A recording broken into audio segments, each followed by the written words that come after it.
എല്ലാവർക്കും ഒരു സ്നേഹിതനുണ്ട്. മഹാനവറുകൾ അവിടെ നിന്ന് പറയുകയാണ്, ഞാൻ നോക്കുമ്പോൾ എല്ലാവർക്കും കൂട്ടുകാരുണ്ട്, എല്ലാവരും ഓരോ ആൾക്കാരെ ഇഷ്ടപ്പെട്ടവരെ സ്നേഹിക്കുന്നുണ്ട്.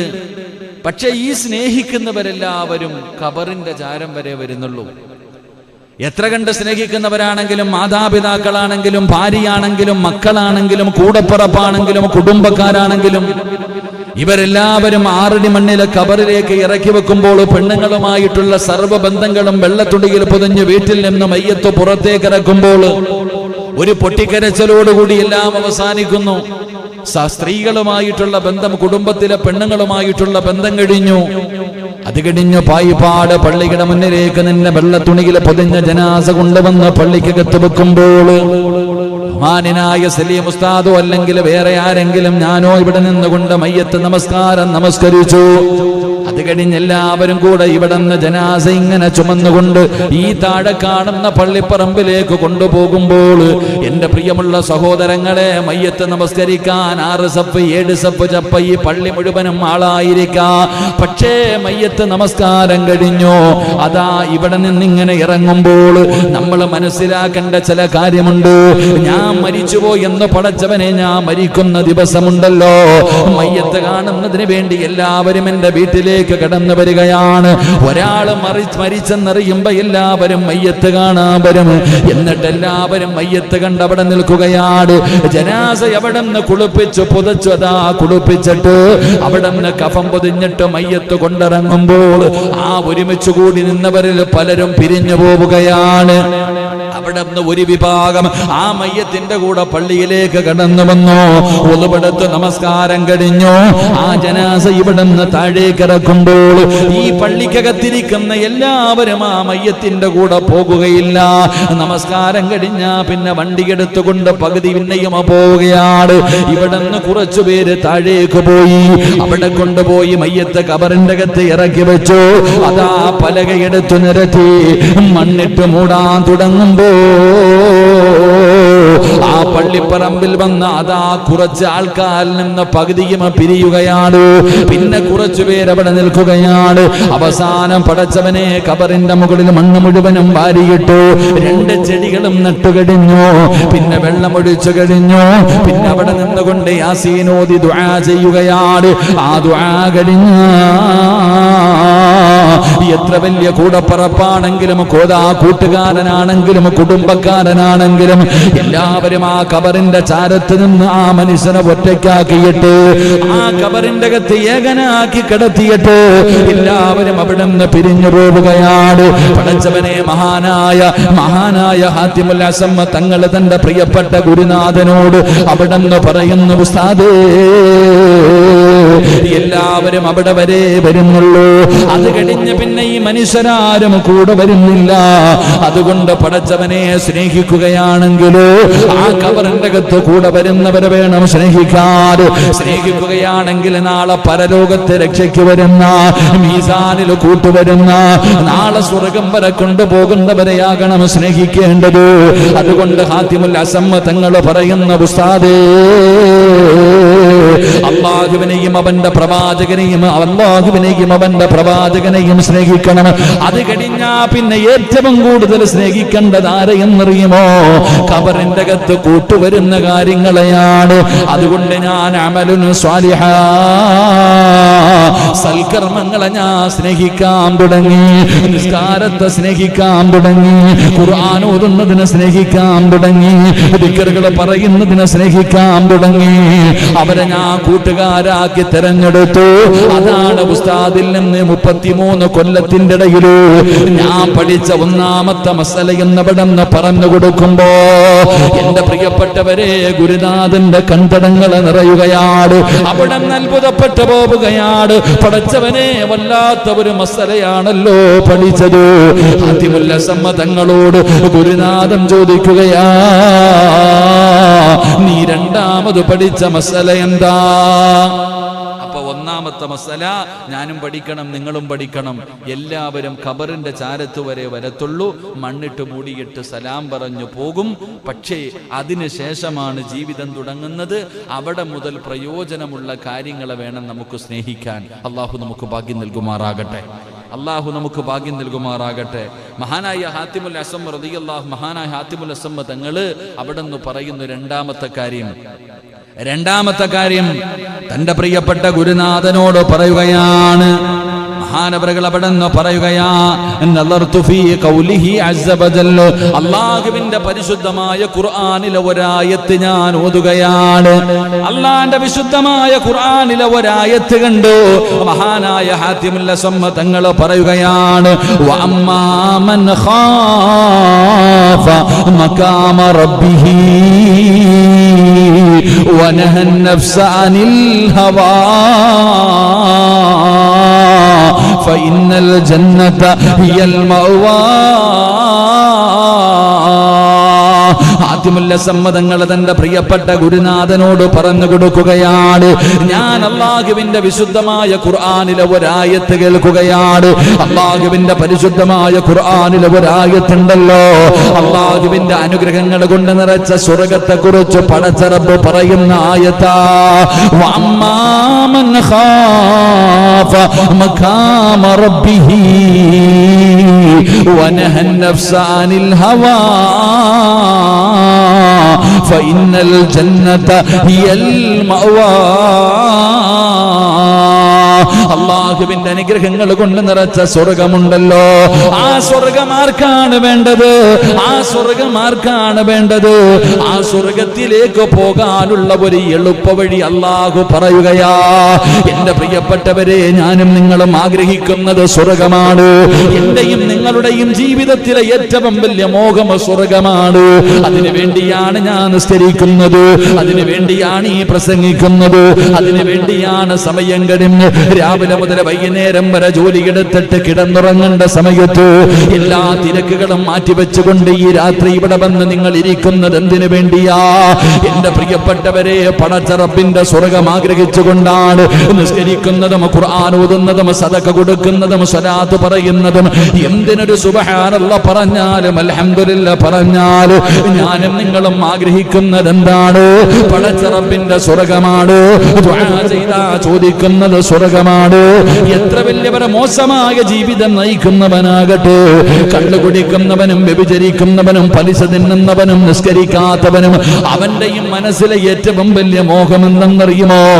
അല്ലാഹുവിന്റെ സ്വർഗത്തിൽ പോകാനാ.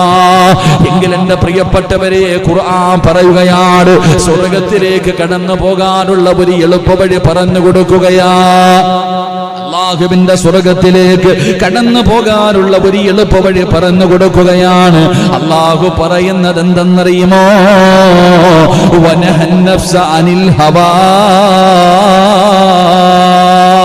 എന്റെ പ്രിയപ്പെട്ടവരെ, ശരീരത്തിന്റെ ഇച്ഛകളുണ്ടല്ലോ, നമ്മുടെ ശരീരമുണ്ടല്ലോ, നമ്മുടെ നഫ്സുണ്ടല്ലോ. ആ നഫ്സിനെ ആരെങ്കിലും ആ നഫ്സിനെ അനുസരിക്കാൻ പാടില്ല. ശരീരത്തിന്റെ ഇച്ഛകൾ അല്ലാഹുവിനെ ഭയന്നുകൊണ്ട്, പടച്ച റബ്ബിനെ ഭയന്നുകൊണ്ട് നാളെ പരലോകമെന്ന് പറയുന്ന ഒരു ദിനം കടന്നു വരാനുണ്ട്. ജീവിതത്തിൽ ചെയ്തു കൂട്ടുന്നത് മുഴുവനും നാളെ പടച്ച റബ്ബിന്റെ മുന്നിൽ എണ്ണി എണ്ണി പറയേണ്ട ഒരു ദിവസം വരാനുണ്ടെന്ന ബോധത്തോട് അല്ലാഹുവേ പടച്ചവനെ, ഏതെങ്കിലും ഒരു മനുഷ്യൻ തന്റെ നഫ്സുണ്ടല്ലോ, നമ്മുടെ ഇച്ഛകളുണ്ടല്ലോ. എന്റെ പ്രിയപ്പെട്ട സഹോദരങ്ങളെ, നമ്മൾ ഈ പലർക്കും ഇങ്ങനെയുള്ള സദസ്സിൽ ഇരിക്കുമ്പോൾ പ്രയാസങ്ങൾ വരും. ഇങ്ങനെ പറയുമ്പോൾ പടച്ചവന് ഉറക്കം വരുന്നു, പോയി കിടന്നുറങ്ങാം, അല്ലെങ്കിൽ ബുദ്ധിമുട്ട്. ഇതൊക്കെ തന്നെ അല്ലാഹു പറയുന്നു, നിന്റെ നഫ്സുണ്ടല്ലോ, നിന്റെ ശരീരം, നിന്റെ മോഹങ്ങൾ, നിന്റെ ആഗ്രഹങ്ങൾ, ഇതെല്ലാം നീ അല്ലാഹുവിന് കൊടുത്തു കഴിഞ്ഞാൽ അല്ലാഹ് എന്ത് തരും? പരിശുദ്ധമായ ഖുർആൻ പറയുന്നു, ഫഇന്നൽ ജന്നത ഹിയൽ മഅവ. അല്ലാഹുവിന്റെ മഅവ എന്ന് പറയുന്ന സ്വർഗ്ഗം അല്ലാഹു നമുക്ക് നൽകി അനുഗ്രഹിക്കുമാറാകട്ടെ. അല്ലാഹു നമുക്ക് നൽകി അനുഗ്രഹിക്കുമാറാകട്ടെ. ഈ ആയത്ത് കേട്ടപ്പോ അല്ലാഹ് പറയുകയാ, സ്വർഗം വേണോ? സ്വർഗം ഞാൻ നിങ്ങൾക്ക് തരാം. പക്ഷെ എന്ത് വേണം? നിന്റെ ശരീരം, നിന്റെ ഇച്ഛകൾ, നിന്റെ മോഹങ്ങൾ, നിന്റെ ആഗ്രഹങ്ങൾ, നിന്റെ വികാരങ്ങൾ, അതെല്ലാം അല്ലാഹു പറയുന്ന രീതിയിൽ, ദീൻ പറയുന്ന രീതിയിൽ, അല്ലാഹുവിനെ ഭയന്നുകൊണ്ടുള്ളൊരു ജീവിതം, അത് നീ നയിച്ചു കഴിഞ്ഞാൽ നിനക്ക് സ്വർഗം കിട്ടുമെന്ന് ഖുർആൻ പറയുന്നു. ഉസ്താദിനോട് പറയുകയാ, അതുകൊണ്ട് ഞാൻ തീരുമാനിച്ചു, എന്റെ ശരീരത്തെ നിയന്ത്രിക്കാൻ ഞാൻ തീരുമാനിച്ചു. അതാണ് ഞാൻ പഠിച്ച രണ്ടാമത്തെ മസ്അല. അല്ലാഹു നമുക്ക് ഈമാൻ നൽകുമാറാകട്ടെ. അല്ലാഹു നമുക്ക് ഈമാൻ നൽകുമാറാകട്ടെ. എന്റെ പ്രിയപ്പെട്ട സഹോദരങ്ങളെ, നമ്മൾ ഓരോരുത്തരും ചിന്തിച്ചു നോക്ക്. നമ്മൾ പറയുന്നത് നമ്മുടെ നഫ്സ് കേൾക്കാറില്ല. കേൾക്കാറുണ്ടോ? കേൾക്കാറില്ല. നമ്മൾ പറയുന്നത് എന്റെ പ്രിയപ്പെട്ടവർ, നമ്മളെല്ലാവരും നമ്മുടെ നഫ്സിന്റെ, നമ്മുടെ ശരീരത്തിന്റെ അടിമയാണ്. നമ്മുടെ ശരീരം. അതുകൊണ്ടാണല്ലോ പണ്ടുള്ള മഹാന്മാരൊക്കെ എന്തിനാ മഹാനായ സയ്യിദുനാ ഉമർ ഇബ്നുൽ ഖത്താബ് റളിയല്ലാഹു തആല അൻഹു രാത്രി ചാട്ടവാറെടുത്തിട്ട് സ്വന്തം ശരീരത്തെ അടിക്കുക. എന്തിനാ അടിച്ചേ? സ്വന്തം ശരീരത്തേക്ക് നീ ഇങ്ങനെ ചെയ്തല്ലോ, നീ ഇങ്ങനെ ചെയ്തല്ലോ, നീ അങ്ങനെ കാണിച്ചല്ലോ എന്ന് പറഞ്ഞ് സ്വന്തം ചാട്ടമാറ് കൊണ്ട് ശരീരത്ത് തല്ലിയത് എന്തിനാ? എന്റെ പ്രിയപ്പെട്ട സഹോദരങ്ങളെ, നഫ്സിനെ പഠിപ്പിക്കുകയാ, അവിടെ നിന്ന് തന്റെ വരുതിയിലേക്ക് കൊണ്ടുവരികയാ. പരിശുദ്ധമായ റമദാൻ മാസത്തിൽ എന്തിനാ ഒരു മാസം പട്ടിണി കിടക്കണേ? ശരീരത്തെ പഠിപ്പിക്കുക. തിന്നു കൊഴുപ്പ് കൂടുമ്പോഴല്ലേ കുത്തലുള്ളവെന്നേ.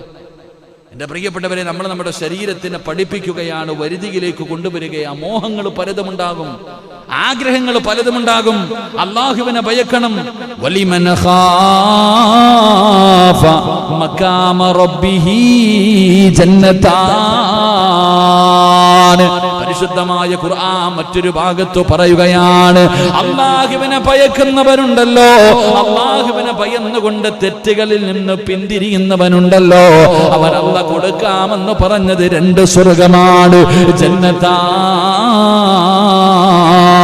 2 സ്വർഗം കൊടുക്കാമെന്ന് പടച്ച റബ്ബ് പറയുമ്പോ, എന്റെ പ്രിയമുള്ളവരെ, അല്ലാഹുവിനെ ഭയന്ന് ജീവിക്കൂ. നിന്റെ കണ്ണിനെ നീ സൂക്ഷിക്കൂ, നിന്റെ ചെവിയെ നീ സൂക്ഷിക്കൂ, നിന്റെ നാവിനെ നീ സൂക്ഷിക്ക്, നിന്റെ കയ്യെ നീ സൂക്ഷിക്ക്, നിന്റെ കാലിനെ നീ സൂക്ഷിക്ക്, നിന്റെ ശരീരത്തിന്റെ ഓരോ അവയവങ്ങളെയും നീ സൂക്ഷിക്കൂ, നിന്റെ ഹൃദയത്തെ പോലും സൂക്ഷിക്കണേ എന്ന് അല്ലാഹുവിന്റെ പ്രവാചകൻ സല്ലല്ലാഹു അലൈഹി വസല്ലമ തങ്ങൾ പറയുമ്പോ, എന്റെ പ്രിയപ്പെട്ടവരെ, നമുക്ക് പല കാര്യങ്ങളും ചെയ്യാൻ വല്ലാത്ത മടിയാണ്. നിസ്കരിക്കാൻ മടിയുണ്ട് ഉസ്താദേ, സുജൂദ് ചെയ്യാൻ വയ്യ. പലരും കസേരയിലിരുന്നാണ് നമസ്കരിക്കുന്നത്. കാരണം ചോദിച്ചാ പറയും കുനിയാൻ വയ്യെന്ന്. എന്റെ പ്രിയപ്പെട്ട സഹോദരാ,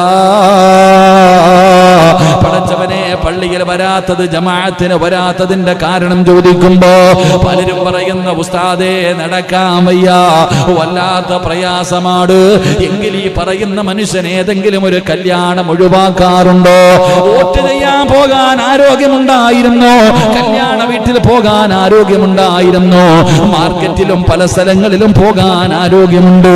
പക്ഷേ പടച്ച റബ്ബിന്റെ പള്ളിയിൽ വന്ന പടച്ചവനെ നടക്കാൻ വയ്യ, വല്ലാത്ത രോഗമാണ്, വേദനയാണ്, പ്രയാസമാണ്. എന്റെ പ്രിയപ്പെട്ടവരെ, ശരീരം നമ്മളെ മടുപ്പിക്കുമ്പോ, ആ നഫ്സിന്റെ പിന്നാലെ ഞാനും നിങ്ങളും പോകുമ്പോ, എന്റെ പ്രിയപ്പെട്ടവരെ, ദുനിയാവും ആഖിറവും രക്ഷപ്പെടുകയാണ്. അതുകൊണ്ട് അല്ലാഹുവിന്റെ റസൂൽ പറഞ്ഞു, സ്വർഗം വേണോ നിങ്ങൾക്ക്? സ്വർഗം വേണോ നിങ്ങൾക്ക്? നിങ്ങളുടെ കണ്ണിനെ സൂക്ഷിക്കുന്നു ആദരവായ പ്രവാചകൻ നബി മുഹമ്മദ് മുസ്തഫ. ആദരവായ പ്രവാചകൻ നബി മുഹമ്മദ് മുസ്തഫ സല്ലല്ലാഹു. എന്റെ പ്രിയപ്പെട്ട സഹോദരങ്ങളെ, ഇല്ലേ, എത്ര പേരാ ഇപ്പൊ പള്ളിയിൽ ജുമായ്ക്കൊക്കെ വെളിയിലാ പാടില്ല. പക്ഷെ വഖത്ത് നിസ്കാരത്തിന്, വഖത്ത് നിസ്കാരങ്ങൾ എന്താ ഇത്രയുള്ള മുസ്ലിമീങ്ങൾ അല്ല. പള്ളിയിലേക്ക് വരാൻ ചോദിക്കുമ്പോ, പടച്ചോനെ സുഖമില്ല ഉസ്താദ്, എങ്ങനെ ഉസ്താദ് നടന്നൊക്കെ വരിക, ഇല്ലേ, രോഗങ്ങൾ. കല്യാണ വീട്ടിൽ പോകുന്നുണ്ടോ? എന്തെങ്കിലും അസുഖമുണ്ടോ? എന്റെ പ്രിയപ്പെട്ട സഹോദരങ്ങളെ, കസേരയിൽ അൽഹംദുലില്ലാഹ് ഇവിടെ പിന്നെ കസേര കളി കുറച്ച് കുറവുണ്ട്, അല്ലാഹു കാത്തിരിക്കുമാറാകട്ടെ. ഇവിടെ പിന്നെ കുറച്ച് കസേരയിൽ, ചില പള്ളിയിൽ പോയി കഴിഞ്ഞാൽ കസേര മാത്രം ബുക്കിടാണ്, ഒരു സൈഡ് മൊത്തവും കസേര. അതൊക്കെ തമിഴ്നാട്ടിൽ പോകണം കേട്ടാ. ഈ അടുത്ത് ഞാൻ മുത്തുപ്പേട്ടയിൽ പോയപ്പോൾ പള്ളിയുടെ പുറത്താ കസേര മൊത്തം. കസേര നിസ്കാരമൊക്കെ പള്ളിയുടെ പുറത്ത് എന്ന് പറഞ്ഞാൽ ജമാഅത്ത് നടക്കുന്ന ആ പള്ളി, മെയിൻ പള്ളിക്കകത്തല്ല, അതിന്റെ സൈഡിൽ വെച്ചിട്ടുണ്ട്, അവിടെ പോയി നിസ്കരിച്ചോണം കസേര നിസ്കാരമൊക്കെ. എന്റെ പ്രിയപ്പെട്ട സഹോദരങ്ങളെ, ചെറുപ്പക്കാർ വരെ ഇപ്പൊ കസേര ഇരുന്ന് നിസ്കരിക്കണേ. ചോദിച്ചാൽ പറയും കുനിയാൻ വയ്യെന്ന്. 2000-ന്റെ നോട്ട് താഴെ ഇട്ട് നോക്ക്, കുനിയാൻ വയ്യെന്ന്. 2000 മൊബൈൽ പോക്കറ്റിൽ നിന്ന് താഴെ വീഴുമ്പോ എന്താ ഇല്ലേ? സഹോദരങ്ങളെ, നിങ്ങൾ ചിന്തിക്കേണ്ടത്, ഞാൻ ചിരിക്കാൻ പറഞ്ഞതല്ല. ശരിയാ, നിന്ന് നിസ്കരിക്കാൻ പറ്റത്തില്ലെങ്കിൽ എങ്ങനെ നിസ്കരിക്കണം? നിന്ന് നിസ്കരിക്കാൻ പറ്റാത്തവൻ എങ്ങനെ നിസ്കരിക്കണം? എങ്ങനെ ഇരിക്കണം? കസേരയില്ല. അതെവിടാ പഠിച്ചേ? നിന്ന് നിസ്കരിക്കാൻ പറ്റാത്തവൻ ഇരുന്ന് നിസ്കരിക്കണം. ഇരുന്ന് നിസ്കരിക്കണം എന്ന് പറഞ്ഞാൽ കസേരയില്ലെന്ന് ആരാ പറഞ്ഞേ? തറയിലിരുന്ന് നിസ്കരിക്കുക, തറയിലിരുന്ന് നിസ്കരിക്കുക. അപ്പം ചിലപ്പോൾ ഉസ്താദ്, എൻ്റെ അടുത്ത് ഒരാൾ ചോദിച്ചു, ഉസ്താദ് ഞാൻ തറയിലിരുന്ന കിബിലേക്ക് നേരെ ഞാൻ കാല് നീട്ടും, വേറെ വഴിയില്ല. ഞാൻ പറഞ്ഞു, നീ നീട്ടിക്കോ, നിനക്ക് ഉദറുണ്ടല്ലോ. കാല് നീട്ടുകയോ തല നീട്ടുകയോ എന്ത് വേണമെങ്കിലും നീട്ടിക്കോ. ഇരുന്ന് നമസ്കരിക്കാൻ പറഞ്ഞാൽ ഇരുന്ന് നിസ്കരിക്കുക. എങ്കിൽ സുജൂദ് എത്രയൊക്കെ ആണെങ്കിലും സുജൂദ് തറയിൽ മുട്ടണ്ടേ? അള്ളാഹുവിന്റെ മുന്നിൽ സുജൂദ് ചെയ്യുന്നത് ഭൂമിയിൽ മുട്ടണമല്ലോ. അങ്ങനെ ഭൂമിയിൽ മുട്ടുമ്പല്ലേ സുജൂദ് എന്ന് പറയുക. അല്ലാതെ ഇങ്ങനെ ഇരുന്നിട്ട് ഇങ്ങനെ കുനിഞ്ഞു കാണിച്ചിട്ട് എന്താ കഴിയുക? അതുകൊണ്ട് കഴിവിന്റെ പരമാവധി ഇരുന്ന് സുജൂദ് ചെയ്യാൻ നിസ്കരിക്കാൻ കഴിയുന്നവർ ഇരിക്കുക. അതിനും പറ്റാത്തവൻ വേണം കസേര കയറി നിസ്കരിക്കാൻ. അള്ളാഹു ആഫിയത്തും ആരോഗ്യവും നൽകി അനുഗ്രഹിക്കുമാറാകട്ടെ. എൻ്റെ പ്രിയപ്പെട്ട സഹോദരങ്ങളെ, ഞാൻ പറഞ്ഞു വന്നത് ഇങ്ങനെയുള്ള കാര്യങ്ങൾ നമ്മുടെ നഫ്സുകൾ എല്ലാത്തിനും തടസ്സം. മഹാനായ പ്രവാചകൻ സല്ലല്ലാഹു അലൈഹി വസല്ലം തങ്ങൾ പറഞ്ഞു, 3 കാര്യങ്ങൾ നിങ്ങൾ പിന്നെ ചെയ്യാമെന്ന് പറഞ്ഞ് മാറ്റിവെക്കരുത്. 3 കാര്യങ്ങൾ പിന്നെ ചെയ്യാമെന്ന് പറഞ്ഞ് മാറ്റിവെച്ചാൽ മുടങ്ങിപ്പോകും. 3 കാര്യങ്ങൾ എന്ത് ചെയ്യണം? ചെയ്യണമെന്ന് തോന്നിയാൽ അപ്പ ചെയ്യണമെന്ന് ആദരവായ പ്രവാചകൻ നബി മുഹമ്മദ് മുസ്തഫ അവിടെ നിന്ന് സഹാബത്തിനോട് പറഞ്ഞു കൊടുത്തു. 1ാമത്തെ കാര്യം, നിസ്കരിക്കണമെന്ന് തോന്നിയാൽ അപ്പം നിസ്കരിക്കണം. ശരിയാ, നിസ്കരിക്കണമെന്ന് തോന്നിക്കഴിഞ്ഞാൽ ആ സമയത്ത് തന്നെ നിസ്കരിക്കുക. പിന്നെ ചെയ്യാമെന്ന് പറഞ്ഞാൽ നടക്കോ? നടക്കൂല. അതാണ് 2ാമത്തെ കാര്യം, വീട്ടിലാരെങ്കിലും മരണപ്പെട്ട് കഴിഞ്ഞാൽ എന്ത് ചെയ്യണം? വീട്ടിലാരെങ്കിലും മരണപ്പെട്ട് കഴിഞ്ഞാൽ വെച്ചോണ്ടിരിക്കണോ പെട്ടെന്ന് കൊണ്ട് കബറടക്കണോ? പെട്ടെന്ന് കൊണ്ട് കബറടക്കണം. വെച്ചാൽ അവസാനം വെക്കാൻ പറഞ്ഞവൻ തന്നെ പറയും നാറന്ന് കൊണ്ടുപോകാൻ. അള്ളാഹു കാത്തുരക്ഷിക്കുമാറാകട്ടെ. 3ാമത്തെ കാര്യം, എൻ്റെ പ്രിയപ്പെട്ട സഹോദരങ്ങളെ, തൻ്റെ വീട്ടിൽ പ്രായപൂർത്തിയായി, മക്കളൊക്കെ പ്രായപൂർത്തിയായി, കല്യാണപ്രായമായി, മക്കള് പ്രായപൂർത്തിയായി കഴിഞ്ഞു, മക്കളുടെ സ്വഭാവങ്ങളിലൊക്കെ ചെറിയ മാറ്റങ്ങളൊക്കെ കണ്ടു തുടങ്ങി എന്ന് പറഞ്ഞാൽ അവന് പെണ്ണ് കെട്ടണമെന്ന് ആഗ്രഹമായി തുടങ്ങി. അപ്പൊ എന്ത് ചെയ്യണം? നേരത്തെ കാലത്തെ കെട്ടിച്ചു വിടണം. അല്ലാതെ വീട് വരട്ടെ, ജോലി വരട്ടെ, ഗൾഫിൽ പോയിട്ട് വരട്ടെ എന്ന് പറഞ്ഞുകൊണ്ട് നിന്നാൽ പിന്നെ കെട്ടിക്കാനുള്ള യോഗം ഉണ്ടാവില്ല. അള്ളാഹു കാത്തുരക്ഷിക്കുമാറാകട്ടെ. അല്ലേ? 20, 21, ഇപ്പൊ 21 വയസ്സിൽ നിന്നൊക്കെ 25 ആയി, 27 ആയി. എന്നിട്ടും വാപ്പാടുത്ത് കല്യാണക്കാര്യം പറയുമ്പോൾ പറയുന്നത്, ഓ അവൻ ചെറുക്കനല്ലേ, വീടായില്ലല്ലോ, ജോലിയായില്ലല്ലോ, ഇങ്ങനെ പറഞ്ഞുകൊണ്ട് നടക്കുക. അങ്ങനല്ല. വിവാഹപ്രായം എത്തിക്കഴിഞ്ഞാൽ വിവാഹം കഴിച്ചു കൊടുക്കണം. മറ്റൊരു ഹദീസിൽ കാണാം, ഒരു കാര്യം കൂടെ എക്സ്ട്രാ ആയിട്ട് പറയുന്നുണ്ട്. മറ്റൊരു ഹദീസിൽ, സദക്ക ചെയ്യണമെന്ന് തോന്നിയാൽ അപ്പം തന്നെ ചെയ്തോണ്ടാണ്. സദക്ക ചെയ്യണമെന്ന് തോന്നിക്കഴിഞ്ഞാൽ ശൈത്താൻ മനസ്സ് മാറ്റിക്കളയുന്ന, പെട്ടെന്ന് ചെയ്യണം. ഇല്ലേ? ഒരു 500 രൂപ കൊടുക്കണോ ഇപ്പൊ പള്ളിക്ക്? അപ്പൊ ഇങ്ങനെ ആലോചിച്ചു, അങ്ങോട്ട് ഇറങ്ങിപ്പോകുമ്പോഴത്തേക്ക്, വീട്ടിൽ ചെല്ലുമ്പോഴത്തേക്ക് ശൈത്താൻ ഇങ്ങനെ മനസ്സിൽ തോന്നിക്കല്ല, 500 വേണോ? പടച്ചോനെ, പെൺപിള്ളാരൊക്കെ വളർന്നു വരുന്നു, കടയിൽ കച്ചവടമൊന്നും ഇല്ല, ഇങ്ങനെ മനസ്സിൽ തോന്നിപ്പിക്കും. അവസാനം അത് വീട്ടിൽ ചെല്ലുമ്പോഴത്തേക്ക് ഭാര്യയോട് പറയും. ഭാര്യ പറയും, പടച്ചോനെ ഈ സമയത്ത് 500 രൂപയോ, അല്ലാഹ് എന്തൊക്കെയല്ലേ.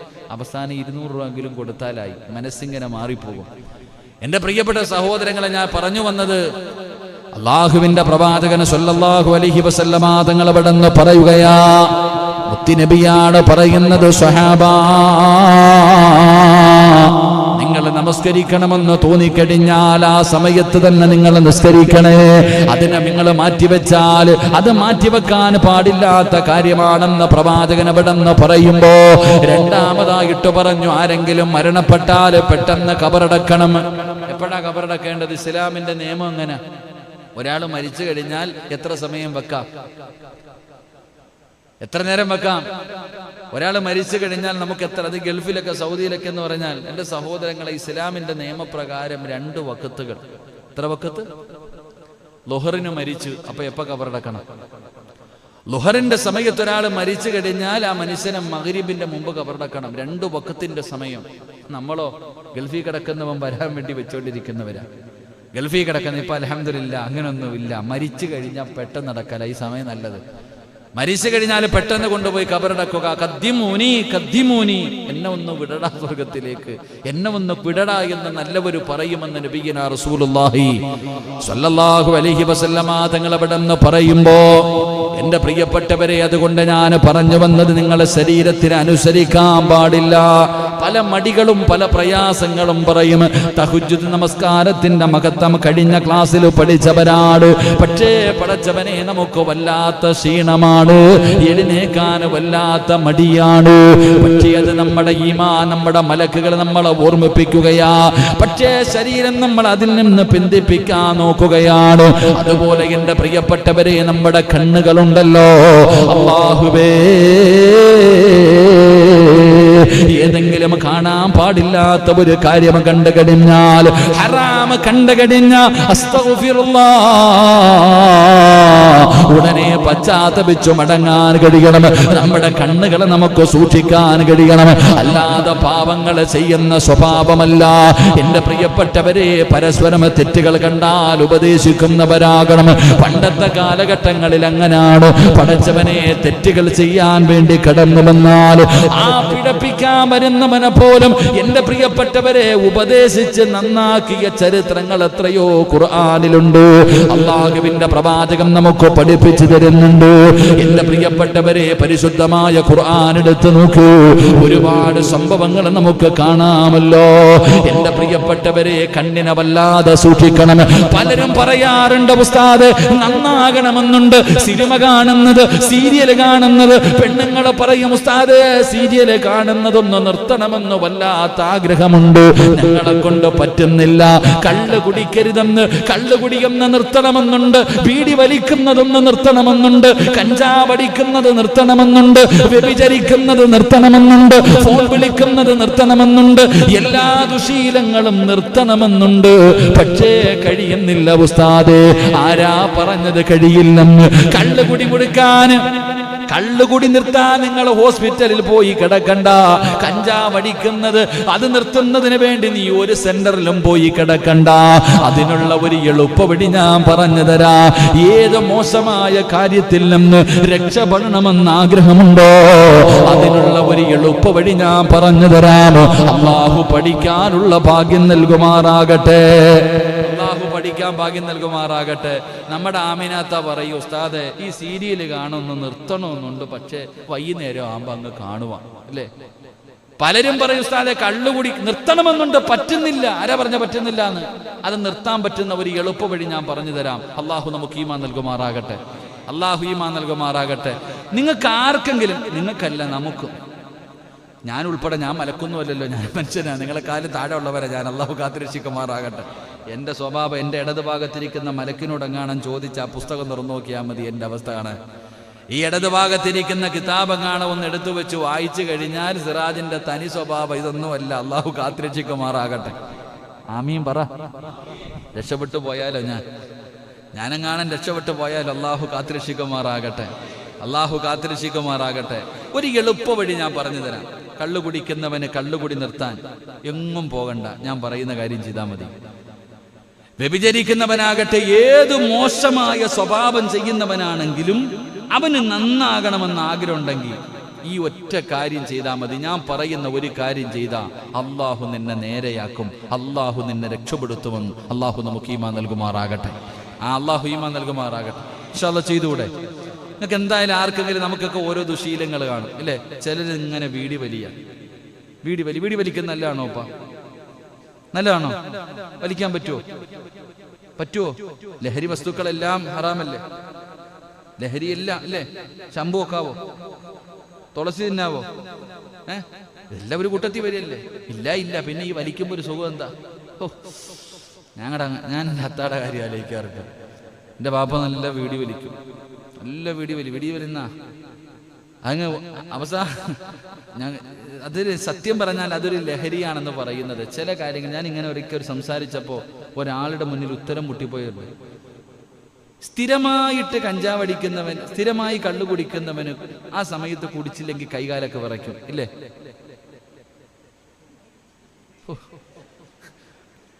പറ, വിറയ്ക്കോ? പക്ഷെ അതൊക്കെ എൻ്റെ വീടിൻ്റെ തൊട്ടടുത്തൊരു അച്ചായനുണ്ടായിരുന്നു. നല്ല സ്നേഹം, ബാബുച്ചായ. നല്ല സ്നേഹം, അയൽവാസിയ. എത്ര കള്ളു കുടിച്ചാലും ആരെയൊക്കെ ചീത്ത വിളിച്ചാലും നമ്മളെ വിളിക്കാറില്ല. അള്ളാഹു അദ്ദേഹത്തിന് ദീർഘായുസ് കൊടുക്കുമാറാകട്ടെ. ഇന്നും ആ മനുഷ്യൻ സത്യം നല്ല സ്നേഹമാണ്. ബാബുച്ചായനും അവിടെ 2 പെൺകുട്ടികൾ, സാബു, 2-3 നല്ല സ്നേഹമാണ്. അൽഹംദുലില്ലാഹ്. ഈ അടുത്തൊരു സംഭവം ഉണ്ടായി. എൻ്റെ ഭാര്യ ലൈവായതുകൊണ്ട് പറയുന്നില്ല, അത് കാത്തിരക്ഷിക്കുമാറാകട്ടെ. അമ്മാമയൊക്കെ വലിയ സ്നേഹമായിരുന്നു. അവിടുത്തെ അവരുടെ മകൻ ഇതുവരെ കല്യാണം കഴിച്ചിട്ടില്ല, സാബു. അള്ളാഹു അവനെ നല്ലൊരു ജീവിതം കൊടുത്ത് അനുഗ്രഹിക്കുമാറാകട്ടെ. എൻ്റെ പ്രിയപ്പെട്ട സഹോദരങ്ങളെ, സ്ഥിരമായിട്ട് കള്ളുകുടിക്കുന്നവൻ ആ സമയത്ത് ഇല്ലേ, ചിലർക്കൊരു ടെൻഷനാണ്. ഈ ചായ സ്ഥിരമായി കുടിക്കുന്ന ആൾക്കാരുണ്ട് അല്ലേ? രാവിലെ ഒരു ചായ, വൈകിട്ടൊരു ചായ. കുടിച്ചില്ലെങ്കിൽ ആ സമയമാകുമ്പോൾ വൈലുണ്ടാവും. ചിലർക്ക് തലവേദന അല്ലേ? അല്ലേ? വീടി വലിക്കുന്നവർ. ഞാനിങ്ങനെ ചിന്തിക്കാറുണ്ട്, എൻ്റെ വാപ്പ റമദാൻ മാസം ആയിക്കഴിഞ്ഞാൽ ഒരു വൈകുന്നേരം വായിക്കഴിഞ്ഞാൽ ഞങ്ങൾ ആരും വാപ്പാടുത്ത് സംസാരിക്കാറില്ല. ഒരു ഉച്ച കഴിഞ്ഞു കഴിഞ്ഞാൽ പിന്നെ വാപ്പാടുത്ത് ഒരു കാര്യത്തിൽ ആരും പോകത്തില്ല. കാരണം വാപ്പയ്ക്ക് ഈ വീടി വലിക്കാതിരുന്നിട്ട് വലിയ ടെൻഷനാണ്. നോമ്പ് തുറക്കും, സത്യം പറഞ്ഞ വീടി കയ്യിലെടുത്ത് വെച്ചേക്കും. നോമ്പ് തുറന്ന് ഈത്തപ്പഴവും വെള്ളവും കുടിച്ച ഒരെണ്ണം വലിച്ചിട്ടാ പള്ളിക്കകത്തേരെ കയറുന്നത്. അത്രയ്ക്കും. ഡോക്ടർ ICUവിൽ കിടന്നപ്പം ചോദിച്ചു, ഇതൊന്നും നിർത്തിക്കൂടെ, അത് കവറിൽ പോകണമെന്ന്. കാരണം അങ്ങനെ പഴയ ആൾക്കാരങ്ങനെ. അപ്പൊ ഞാൻ പറഞ്ഞു വന്നത്, പക്ഷെ അന്നത്തെ പോലെയല്ല. ഇന്നത്തെ കുറ്റിപിടി എടുത്ത് അടിച്ചു കഴിഞ്ഞാൽ വല്ലാത്ത എനർജിയാ അതിന്.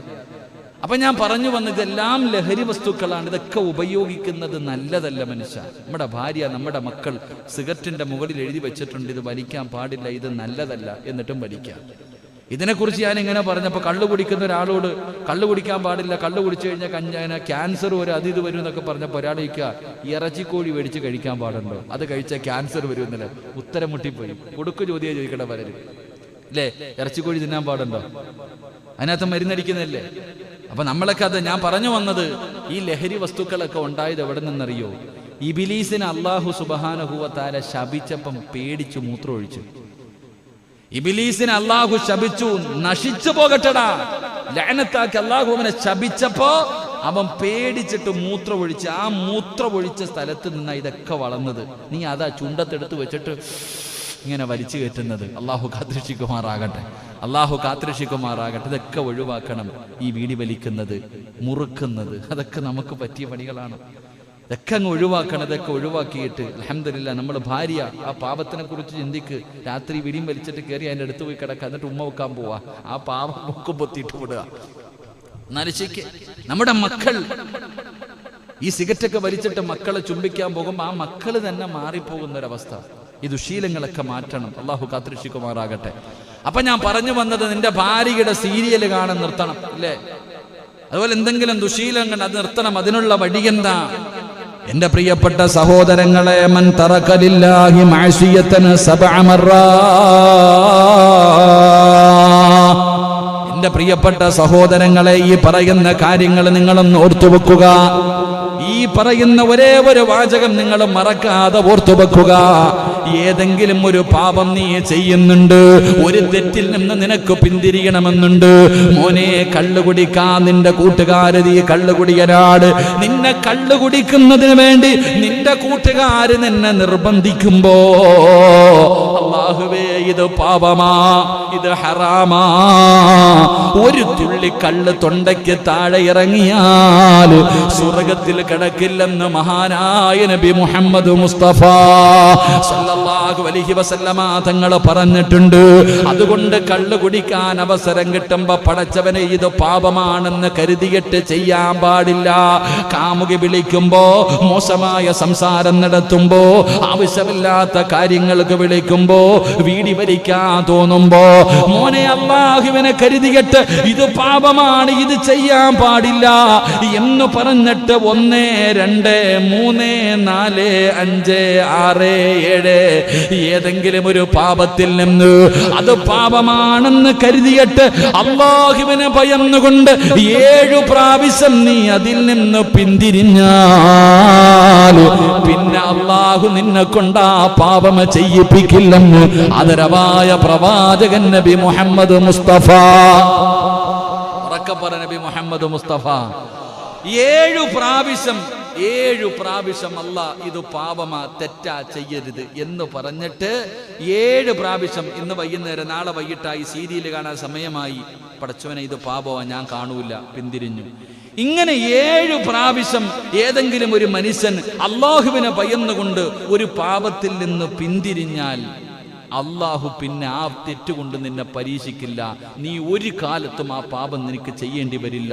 അല്ലാഹു നിന്നെ രക്ഷപ്പെടുത്തുമെന്ന് മഹാനായ നബി മുഹമ്മദ് മുസ്തഫ. അല്ലാഹു ഈമാൻ തരുമാറാകട്ടെ. നിങ്ങളൊന്ന് ശ്രമിച്ചു നോക്ക്. നിങ്ങളുടെ ജീവിതത്തിൽ ഒഴിച്ചുകൂടാൻ പറ്റത്തില്ല എന്ന് പറയുന്ന ഒരു പാപമുണ്ടെങ്കിൽ 7 പ്രാവശ്യം അത് ചെയ്യാൻ അവസരം കിട്ടുമ്പോൾ ഒന്ന് പിന്തിരിഞ്ഞു നോക്ക്. 8ാമത് നിന്റെ മുന്നിൽ ആ പാപം വരൂല. 7 പ്രാവശ്യം ഞാൻ കള്ളു കുടിക്കത്തില്ല എന്ന് പറഞ്ഞു പിന്തിരിഞ്ഞവനെ 8ാമത് കള്ളുകുപ്പിയും വെച്ചിട്ട് ഒരുത്തൻ നിന്റെ മുന്നിൽ വരില്ല. അല്ലാഹു നിന്നെ രക്ഷപ്പെടുത്തും. അല്ലാഹു നമുക്ക് ഈമാൻ നൽകുമാറാകട്ടെ. അല്ലാഹു ഈമാൻ നൽകുമാറാകട്ടെ. ഇതിന് നീ ഒരു ഹോസ്പിറ്റലിലും പോയി കിടക്കണ്ട മാറാൻ. ഒരു ധ്യാന കേന്ദ്രത്തിലും പോകണ്ട. എന്റെ പ്രിയപ്പെട്ടവരെ, ഇതൊന്നും മനസ്സ് വെച്ചാ മതി. 7 പ്രാവശ്യം അങ്ങനെയൊന്ന് തീരുമാനമെടുത്താൽ നിനക്ക് ഏത് തെറ്റിൽ നിന്നും അല്ലാഹു നിന്നെ രക്ഷപ്പെടുത്തുമെന്ന് പ്രവാചകൻ അവിടെന്ന് പറയുമ്പോ, എന്റെ പ്രിയപ്പെട്ട സഹോദരാ, നിന്റെ നാവിനെ നീ വല്ലാതെ സൂക്ഷിക്കണേ, നിന്റെ ശരീരത്തെ നീ വല്ലാതെ സൂക്ഷിക്കണേ. നാവിനെ നമ്മൾ വല്ലാതെ സൂക്ഷിക്കണം. എല്ലാ കാര്യങ്ങളും ഏറ്റവും കൂടുതൽ പേരെ നരകത്തിൽ കൊണ്ടുപോകുന്നത് ഈ നാവ. അള്ളാഹു കാത്തുരക്ഷിക്കുമാറാകട്ടെ, അള്ളാഹു കാത്തുരക്ഷിക്കുമാറാകട്ടെ. നാവിന് അതുകൊണ്ട് ആ സഹാബത്ത് വായിക്കകത്ത് കല്ലിട്ടിട്ട് നടക്കാം. മൻ കസറ കലാമുഹു കസറ ദുനൂബുഹു. ഹദീസിൽ തന്നെ കാണാം, അധികം സംസാരിക്കാൻ പാടില്ല.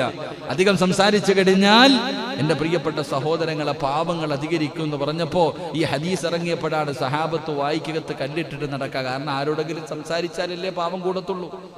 എന്റെ പ്രിയപ്പെട്ട സഹോദരങ്ങളെ, മോശമായ സംസാരങ്ങൾ, മോശമായ നോട്ടങ്ങൾ, അങ്ങനെയാണല്ലോ പാപങ്ങൾ. നമ്മുടെ നഫ്സ് എത്ര മോശമാണെന്നറിയോ എന്റെ പ്രിയപ്പെട്ട സഹോദരങ്ങളെ. ഏത് നല്ലവനെയും പിഴപ്പിച്ച് കളയുന്ന ശരീരം, നഫ്സ്, ശൈത്താൻ, അതാ നമ്മുടെ കൂടെ. ചരിത്രങ്ങളിൽ കാണാം ഒരു സുന്ദരിയായ പെണ്ണിന്റെ ചരിത്രം. ഹദീസിന്റെ കിതാബുകൾ എടുത്ത് നോക്ക്. ഉബൈദ് ബിൻ ഉമൈർ എന്ന് പറയുന്ന ഒരു ചെറുപ്പക്കാരൻ, വലിയ പണ്ഡിതന, മഹാന, അറിയപ്പെടുന്ന വലിയൊരു മഹാന. ഒരു ഭർത്താവ് തന്റെ ഭാര്യയുടെ ഗ്ലാമർ കണ്ടപ്പോ, സുന്ദരിയാ തന്റെ ഭാര്യ, സ്നേഹം കൂടിയപ്പോ ഭർത്താവ് ഭാര്യയോട് പറഞ്ഞു, നിന്റെ സൗന്ദര്യം കണ്ട ഏതാണാ പിഴച്ചു പോകാത്തെ?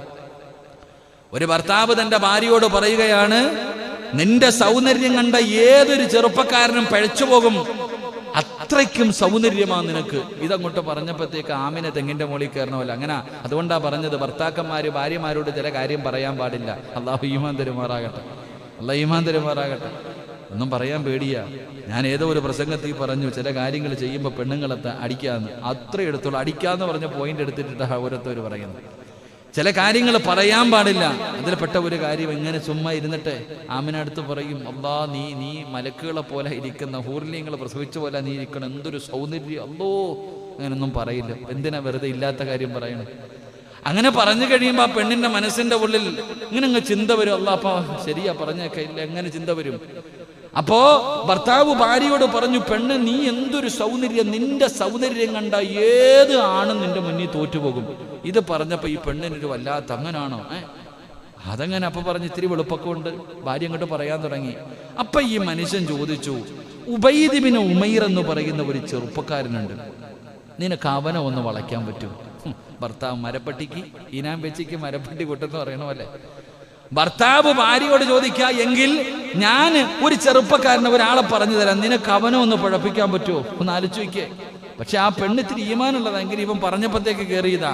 എന്റെ പ്രിയപ്പെട്ട സഹോദരങ്ങളെ, അപ്പൊ ആ പെണ്ണ് പറഞ്ഞു, എന്നാ ഞാൻ പിഴപ്പിക്കാം, ഞാൻ കാണിച്ചു തരാം. എന്റെ പ്രിയപ്പെട്ട സഹോദരങ്ങളെ, ചരിത്രം പറയുകയാണ്, വെറുതെ പറഞ്ഞതല്ല, മക്കയിൽ നടന്ന സംഭവമാ. ഭർത്താവ് പറയുകയാണ്, ഉബൈദ് ബിൻ ഉമൈർ എന്ന് പറയുന്ന ആ ചെറുപ്പക്കാരൻ നിനക്കൊന്ന് പിഴപ്പിക്കാൻ കഴിയുമോ? പടച്ചറപ്പേ. ഭർത്താവ് അവിടെ നിന്ന് പറഞ്ഞു കൊടുക്കുമ്പോ ഭാര്യ അതിന് തയ്യാറാവുകയാണ്. ഭർത്താവ് പറഞ്ഞു, ഒരിക്കലും ആ മനുഷ്യനെ നിനക്ക് പിഴപ്പിക്കാൻ കഴിയില്ല. ആരൊക്കെ നിന്റെ ശരീരം കണ്ട നിന്റെ കൂടെ കൂടിയാലും നിനക്ക് ഒരിക്കലും ആ ചെറുപ്പക്കാരനെ പിഴപ്പിക്കാൻ കഴിയില്ല. പെണ്ണിന് വല്ലാത്ത ദേഷ്യമായി, അവിടെ നിന്ന് വല്ലാത്ത വാശിയായി. പടച്ചവനെ, ശരീരം മുഴുവനും വസ്ത്രം മറച്ചുകൊണ്ട് സുന്ദരിയായ പെണ്ണ് പരിശുദ്ധമായ കഅബാലയത്തിന്റെ മതാഫിലേക്ക് കടന്നു പോവുകയാ. മഹാനായ ഉബൈദ് ബിൻ ഉമൈർ എന്ന് പറയുന്ന ചെറുപ്പക്കാർ പരിശുദ്ധമായ കഅബാലയത്തിന്റെ മതാഫിൽ നിൽക്കുമ്പോ വല്ലാത്ത അറിവുള്ള ഒരു മനുഷ്യനാട്, പണ്ഡിതനാട്. ഈ പെണ്ണ് ചെന്നിട്ട് ചോദിക്കുകയാ, എനിക്ക് ചില മസലകൾ ചോദിക്കാനുണ്ട്, എനിക്ക് ചില മസലകൾ ചോദിക്കാനുണ്ട്, എനിക്ക് ചില അറിവുകൾ പറഞ്ഞു തരുമോ? ഉബൈദ് ബിൻ ഉമൈർ എന്ന് പറയുന്ന മനുഷ്യൻ പറഞ്ഞു തരാ. പെണ്ണ് പറഞ്ഞു, നമുക്ക് അങ്ങോട്ടൊന്ന് മാറി നിൽക്കാം, കുറച്ചങ്ങോട്ടങ്ങ് മാറി നിൽക്കാം. പടച്ചവനെ അവിടെ നിന്ന് വിളിച്ചുകൊണ്ട് അങ്ങോട്ട് മാറ്റി നിർത്തി. അവസാനം അവിടെ നിന്ന് സംസാരിച്ചു കൊണ്ടിരിക്കുമ്പോ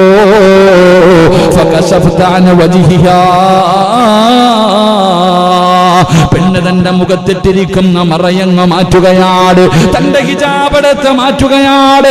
എന്നിട്ട് തന്റെ സൗന്ദര്യം ആ ഉബൈദ് ബിൻ ഉമൈർ എന്ന് പറയുന്ന ചെറുപ്പക്കാരന്റെ മുന്നില് തന്റെ സൗന്ദര്യം ഇങ്ങനെ തുറന്നു കാണിച്ചിട്ട് ആ പെണ്ണ് ചോദിക്കുന്നു, ഉബൈദേ,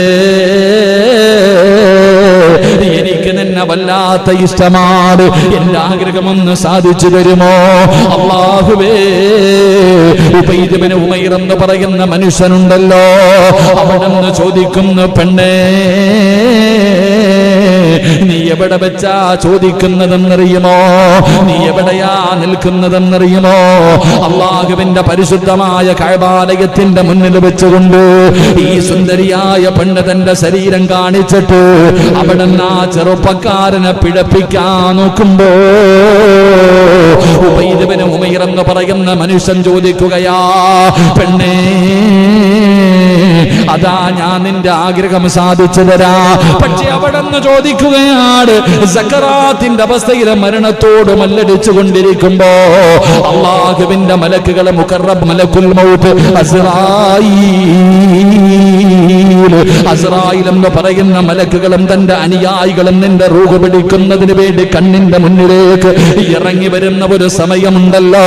ഫകസഫിനാ അൻക ഇതാക ഫബസറുകൽ യൗമ ഹദീദ്.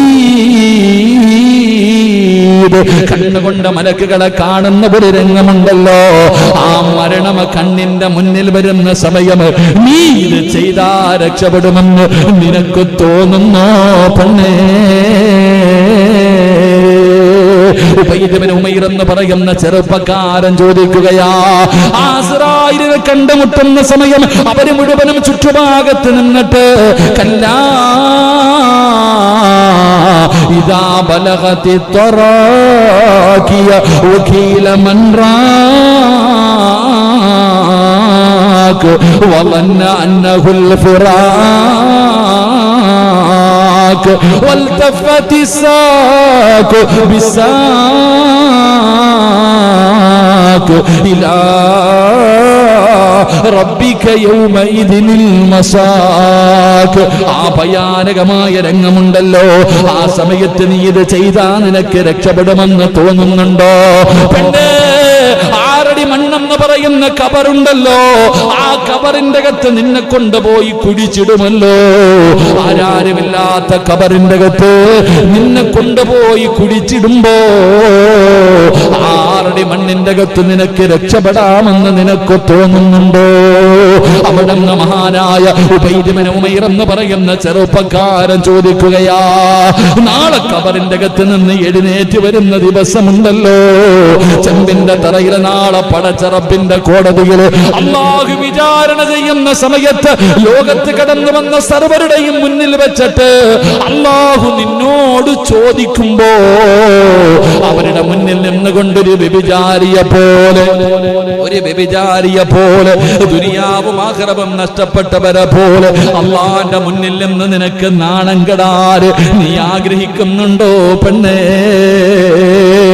ഈ പറയുന്നത് ചുമലിലിരിക്കുന്ന രണ്ട് മലക്കുകൾ എഴുതി വച്ചിരിക്കുകയാ. നാളെ നിന്നെ റബ്ബിന്റെ മുന്നിൽ വെച്ച് ഈ നന്മതിന്മ എഴുതിയ കിതാബ് നിന്റെ കയ്യിലേക്ക് എടുത്തു തരുമ്പോ നിനക്ക് സന്തോഷിക്കാൻ പറ്റുമോ? ഈ ചോദിച്ചതിന്റെ പേരില്, ഇത് ചെയ്തതിന്റെ പേരില് ആ കിതാബ് എടുത്തു തരുമ്പോ അതിനകത്ത് എല്ലാം എഴുതി വച്ചിരിക്കുകയാ. മാലിഹാദൽ കിതാബ്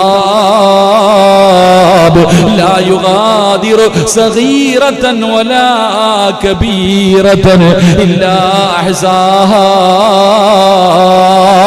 ഞാനും നിങ്ങളും ചോദിക്കുമല്ലോ, നാളെ നന്മതിന്മ എഴുതിയ കിതാബ് എടുത്ത് എന്റെ കയ്യിൽ തരുമ്പോ വായിച്ചിട്ട് ഞാൻ അല്ലാഹുവോട് ചോദിക്കുന്നു, അല്ലാ ആരും കാണാതെ പായിപ്പാട് പള്ളിയിലെ എന്റെ റൂമിന്റെ അകത്തിരുന്ന് ഞാൻ ചെയ്തതുപോലും ഇതിനകത്തുണ്ടല്ലോ തമ്പുരാര്. എല്ലാം പടച്ചവര് ഞാൻ ആരും അറിയില്ലെന്ന് കരുതിയത് സർവ്വതും ഇതിനകത്തുണ്ടല്ലോ തമ്പുരാര്. ഇതെന്ത് കിതാബാ അല്ലാ? പെണ്ണെ, നിനക്ക് രക്ഷപ്പെടാമെന്ന് നിനക്ക് തോന്നുന്നുണ്ടോ? നരകത്തിന്റെ മുകളിലൂടെ പടച്ച റബ്ബ് വലിച്ചു കെട്ടിയിരിക്കുന്ന സിറാത്ത് എന്ന പാലം, ആ പാലത്തിന്റെ മുകളിലൂടെ നിനക്കൊന്ന് സ്വർഗത്തിൽ പോകാൻ കഴിയുമെന്ന് തോന്നുന്നുണ്ടോ? എന്റെ പ്രിയപ്പെട്ട ചെറുപ്പക്കാരാ, എന്റെ പ്രിയപ്പെട്ട മുസ്ലിമേ, ആ പെണ്ണിന്റെ കണ്ണറിയാതെ നിറഞ്ഞുപോയി. ആ പെണ്ണിന്റെ കണ്ണറിയാതെ നിറഞ്ഞുപോയി. കഅബാലയത്തിന്റെ മുറ്റത്തിരുന്നിട്ട് റബ്ബിന്റെ മുന്നിൽ പശ്ചാത്തപിക്കുകയാ. എന്റെ പ്രിയപ്പെട്ടവരെ, തെറ്റിലേക്ക് ക്ഷണിക്കുമ്പോ മിസ് കോളാണെന്ന് പറഞ്ഞ് നിന്റെ ഫോണിലേക്ക് ഒരു കോള് വന്നു. അവസാനം പടച്ചവരെ, മോശമായ സംസാരങ്ങൾ പറയാൻ തുടങ്ങുമ്പോ അത് പാപമാ, ഇത് അപരാധമാ, ഇത് ചതിയാണ്, ഇത് ദുനിയാവും ആഖിറവും നഷ്ടപ്പെടുത്തുന്നതാണ്, ഈമാൻ നഷ്ടപ്പെടുത്തി കളയുന്ന കാര്യമാണ്. പെണ്ണേ, നീ നിന്റെ ഭർത്താവിനെ വഞ്ചിക്കല്ലേ. പെടാ ചെറുപ്പക്കാരാ, എന്നെ പോലെ ഒരു പെണ്ണ് നിന്റെ വീടിന്റെ അകത്തുണ്ട്. ആ പാവപ്പെട്ടവളെ നീ ചതിക്കല്ലേ. അല്ലാഹുവിനെ ഭയക്കൂ, അല്ലാഹുവിനെ ഭയക്കൂ. ഒരല്പനേരത്തെ സുഖത്തിന് വേണ്ടി നിന്റെ ദുനിയാവും ആഖിറവും നഷ്ടപ്പെടുത്തല്ലോ എന്ന് പറഞ്ഞു കൊടുക്കാൻ കഴിയണം ചെറുപ്പക്കാരാ, എന്ന് പറഞ്ഞു കൊടുത്ത് നേരെയാക്കാൻ കഴിയണം. അതുകൊണ്ടാണ് അല്ലാഹു പറഞ്ഞത്, വലിമൻ ഖാഫ മഖാമ റബ്ബിഹി ജന്നത്താൻ. പാപങ്ങൾ ചെയ്യാൻ അവസരം കിട്ടുമ്പോ, കള്ളു കുടിക്കാൻ അവസരം കിട്ടുമ്പോ, പലിശ തിന്നാൻ അവസരം കിട്ടുമ്പോ, ഹറാമായ വഴിയിലൂടെ പണം എളുപ്പത്തിൽ കിട്ടാൻ വഴികൾ ഉണ്ടാകുമ്പോ, ഈ സമയത്ത് ആരുടെ കണ്ണ് വെട്ടിച്ചാൽ എന്നെ പടച്ച റബ്ബിന്റെ കണ്ണ് വെട്ടിക്കാൻ കഴിയില്ലല്ലോ. അല്ലാഹു കാണുന്നുണ്ടല്ലോ, അല്ലാഹു ഉറങ്ങുന്നില്ല, അല്ലാഹു കാണുന്നുണ്ട്, അല്ലാഹു ഹാദിരി, അല്ലാഹു നാദിരി, അല്ലാഹു ഷാഹിദി, അല്ലാഹു മഈൻ. അല്ലാഹ് എല്ലാം കണ്ടുകൊണ്ടിരിക്കുകയാണ്. അല്ലാഹയാണ് സാക്ഷി, അല്ലാഹുവാണ് സാക്ഷി. ഈ പറയുന്നത് എന്റെ റബ്ബ് കണ്ടുകൊണ്ടിരിക്കുകയാ, റബ്ബ് കേട്ടുകൊണ്ടിരിക്കുകയാ, എല്ലാം അല്ലാഹു കണ്ടുകൊണ്ടിരിക്കുകയാണ്. പടച്ചവനെ, അല്ലാഹ് കാണുന്നുണ്ടെന്നുള്ള ഓർമ്മയുണ്ടായിട്ട് പാപം ചെയ്താത് ധിക്കാരമല്ലേ. മഹാനായ സയ്യിദന അലി ഇബ്നു അബീ താലിബ് റളിയല്ലാഹു തആല അൻഹു ചോദിക്കുന്നുണ്ടടാ, എങ്ങനെ കഴിയുന്നടാ നിനക്ക് വ്യഭിചരിക്കാൻ, എങ്ങനെ കഴിയുന്നു നിനക്ക് കള്ളു കുടിക്കാൻ? അല്ലാഹ് കാണുന്നുണ്ടല്ലോ, ആര് കണ്ടില്ലെങ്കിൽ. ആ അല്ലാഹ് കാണുന്നുണ്ടെന്ന് ഓർമ്മയുണ്ടായിട്ട് നീ ചെയ്യുന്നല്ലോ, ഈ ധിക്കാരത്തിന് നീ നാളെ അല്ലാഹുവോട് എന്ത് മറുപടി പറയും? അല്ലാഹു കാത്തുരക്ഷിക്കുമാറാകട്ടെ, അല്ലാഹു കാത്തുരക്ഷിക്കുമാറാകട്ടെ. എൻ്റെ പ്രിയപ്പെട്ട സഹോദരങ്ങളെ, നമ്മളെ തെറ്റിലേക്ക് വിളിക്കുന്ന സമയത്ത് നമുക്ക് അതിൽ നിന്ന് പിന്തിരിയണം. നമ്മുടെ നെഫ്സിനെ നമുക്ക് പിടിച്ചിർത്താൻ കഴിയണം. മോശമായ കാര്യങ്ങൾ കാണുമ്പോൾ അവസരങ്ങൾ നമ്മൾ മാറണം. അങ്ങനെ മാറുമ്പോഴാ അള്ളാഹു നമുക്ക് സ്വർഗം തരുന്നത്. എന്തുകൊണ്ടാ സഹോദരങ്ങളെ? അള്ളാഹു മലക്കുകളെക്കാളും നമുക്ക് മഹത്വം നൽകിയേ. മലക്കുകളെക്കാളും മഹത്വം അള്ളാഹു നമുക്ക് എന്തേ? എൻ്റെ പ്രിയപ്പെട്ട സഹോദരങ്ങൾ, അള്ളാഹുവിൻ്റെ മലക്കുകൾ ഭക്ഷണം കഴിക്കുന്നുണ്ടോ? അവർ 24 മണിക്കൂറും ഇബാദത്തും ചെയ്തിരിക്കുക, അവർക്കൊന്നുമില്ല. പക്ഷെ നമ്മൾ പഠിച്ചവനെ എടാ റോഡിലൂടെ പോകുമ്പോൾ എന്തെല്ലാം പോസ്റ്ററുകൾ കാണുന്നു, എന്തെല്ലാം വൃത്തികേടുകൾ കാണുന്നു, പാപങ്ങൾ ചെയ്യാൻ ഒരുപാട് അവസരമുണ്ട്. ഇതെല്ലാം ഉണ്ടായിട്ടും ഇതിൻ്റെ ഇടയിലൂടെ അല്ലാന്ന് വിളിച്ച് കിടക്കണം. അതുകൊണ്ടാണ് നമുക്ക് സ്വർഗം അല്ലാഹ് തരുന്നത്. ആ മലക്കുകളെക്കാളും മഹത്വം നമുക്ക് നൽകുന്നത്. അള്ളാഹു ഈമാൻ നൽകുമാറാകട്ടെ. കാട്ടിൽ പോയിരുന്ന് ജീവിക്കാം, വനത്തിൽ പോയി ജീവിക്കാം. ഓൻ എന്ത് പാപം ചെയ്യാനാ? അവൻ അവിടെ നിന്ന് സിനിമ കാണാൻ പറ്റുമോ? അല്ലെങ്കിൽ ഏതെങ്കിലും പെണ്ണുങ്ങളുമായിട്ട് ചാറ്റ് ചെയ്യാനോ ഒന്നും പറ്റത്തില്ല. അങ്ങനല്ല, എല്ലാവരും തെറ്റ് ചെയ്യുന്നതിൻ്റെ ഇടയിലൂടെ, അതാണല്ലോ ഒഴുക്കിന് എതിരെ അതാണ് ചെറിയ മീനൊക്കെ ഇങ്ങനെ നീന്തിപ്പോണില്ലേ, ഇതുപോലെ ഒഴുക്കിൻ്റെ കൂടെ പോകലല്ല. എല്ലാവരും തലതിരിഞ്ഞ് നടക്കുമ്പോൾ നമുക്ക് നേർമാർഗത്തിൽ നടക്കാൻ കഴിയണം. അള്ളാഹു ഭാഗ്യം നൽകുമാറാകട്ടെ. അങ്ങനെ നടക്കുമ്പോഴാ ചെറുപ്പക്കാർക്കൊക്കെ പഠിക്കേണ്ട ചരിത്രമുണ്ട്. ഒരു ചെറുപ്പക്കാരൻ്റെ ചരിത്രമുണ്ട്. വല്ലാത്ത അത്ഭുതം. ഒരു ചെറുപ്പക്കാരനെ കാണുമ്പോൾ ഇങ്ങനെ ചോദിക്കും, മോനെ, ഇങ്ങനെ ചോദിക്കും, നീ എന്ത് സുഗന്ധമാ തേച്ചിരിക്കണേ? വല്ലാത്ത സുഗന്ധം ചരിത്രത്തിൽ കാണാം. അള്ളാഹു പഠിക്കാൻ ഭാഗ്യം നൽകുമാറാകട്ടെ. ഈ ആഫി എന്ന് പറയുന്ന ഒരു ചെറുപ്പക്കാരനുണ്ട്. ഈ ചെറുപ്പക്കാരനെ കാണുമ്പോൾ വല്ലാത്ത സുഗന്ധമാ, ശരീരത്തിൽ നിന്ന് ഇങ്ങനെ സുഗന്ധം അടിച്ചു വീശുകയാ. എല്ലാവരും ചോദിക്കും, നീ ഇതെവിടെന്നാ, ഇവിടെ എവിടെന്നാ? യാഫി എന്ന ചെറുപ്പക്കാരൻ സത്യത്തിൽ ശരീരത്ത് സുഗന്ധം തേച്ചിട്ടില്ല. അള്ളാഹു പഠിക്കാൻ ഭാഗ്യം തരുമാറാകട്ടെ. ഒരു 3 സ്വലാത്ത് പറ. സല്ലല്ലാഹു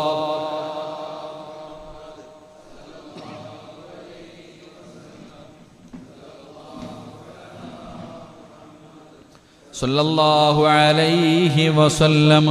അല്ലാഹുമ്മ സ്വല്ലി അലാ മുഹമ്മദ് യാ റബ്ബി സ്വല്ലി അലൈഹി വസല്ലം. അല്ലാഹു നമ്മളെ രക്ഷപ്പെടുത്തുമാറാകട്ടെ.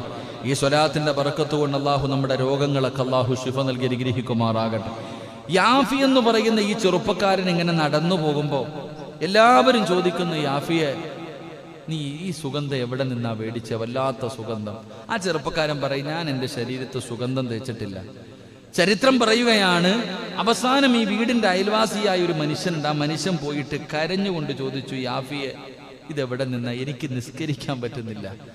എൻ്റെ വീടിൻ്റെ അകത്തിരുന്ന് ഇബാദത്ത് ചെയ്യുമ്പോൾ നിന്റെ ഈ സുഗന്ധം ഇങ്ങനെ അടിക്കുന്ന കാരണം എൻ്റെ നമസ്കാരത്തിൽ നിന്ന് ശ്രദ്ധ പോലും മാറിപ്പോകുന്നു.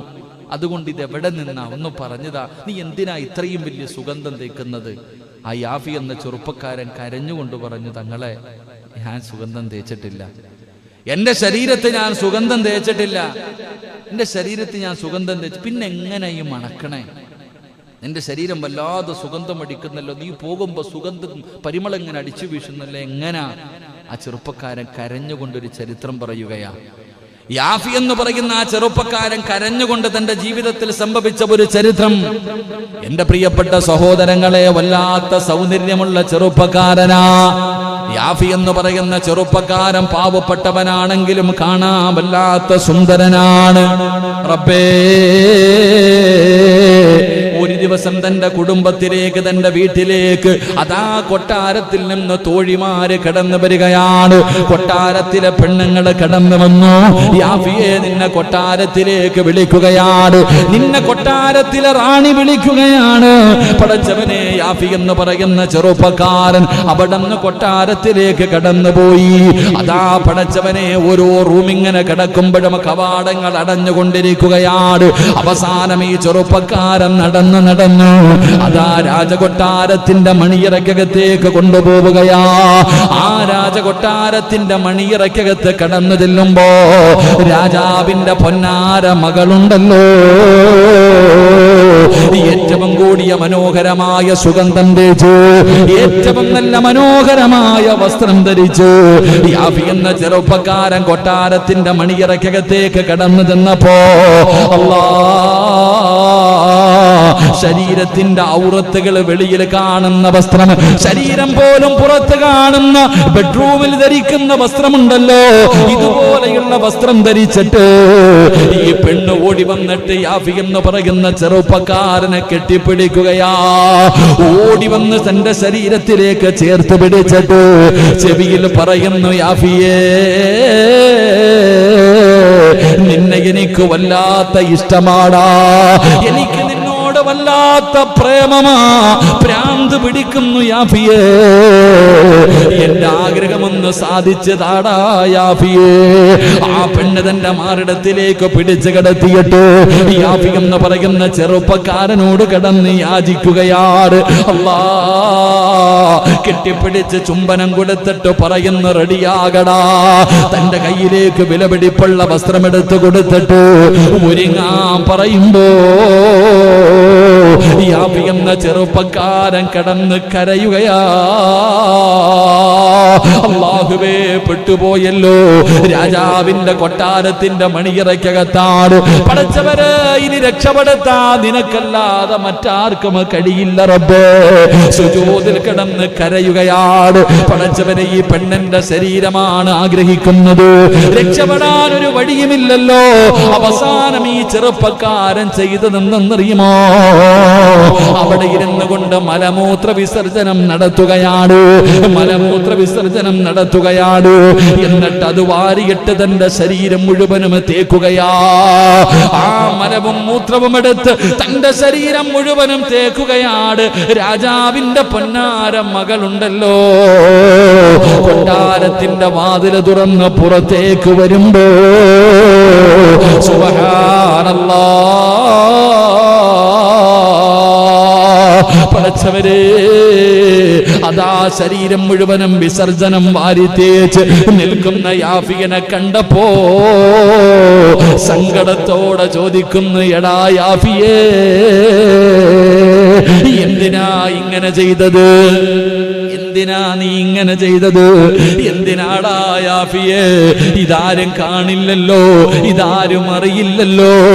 ഇതിനകത്തിരുന്ന് ഞാനും നീയും എന്ത് ചെയ്താൽ ഒരാൾ പോലും കാണില്ലായിരുന്നല്ലോ. എന്തിനാടാ നീ ഇങ്ങനെ ചെയ്തതെന്ന് ചോദിച്ചപ്പോ യാഫി എന്ന ചെറുപ്പക്കാരൻ പറഞ്ഞ മറുപടി എന്തെന്നറിയോ? പെണ്ണേ, ഇന്നി അഖാഫുല്ലാഹ്,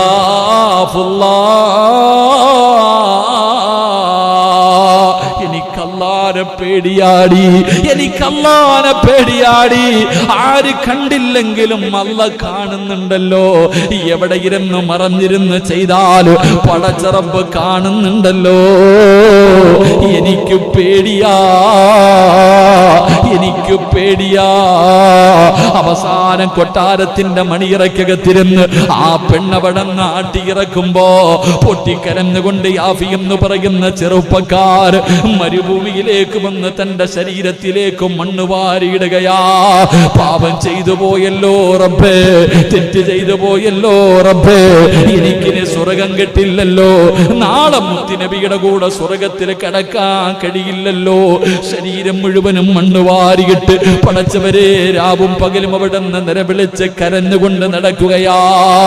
എന്റെ പ്രിയപ്പെട്ടവരെ, യാഫി എന്ന ചെറുപ്പക്കാരൻ മഹാനവറുകളോട് പറയുകയാണ്, അല്ലാഹുവേ, ഏറ്റവും കൂടുതൽ വിഷമമെന്തെന്നറിയോ? ഈ പെണ്ണ് തൊട്ട ശരീരവുമായി ഞാൻ എങ്ങനാണ് മുത്തുനബിയുടെ മുന്നിൽ പോകുന്നത്? ആ പ്രവാചകന്റെ കൂടെ സ്വർഗത്തിൽ പോകുന്നത്? ആ പ്രവാചകന്റെ ശഫാഅത്ത് കിട്ടുന്നത്? പടച്ചവനെ നിലവിളിച്ച് കരഞ്ഞ് കരഞ്ഞ് നടക്കുകയാണ്. അവസാനം അവിടെ ഉറപ്പേ പാതിരാത്രി എഴുന്നേറ്റ് നിസ്കരിച്ചിട്ട് തൗബ ചെയ്തു.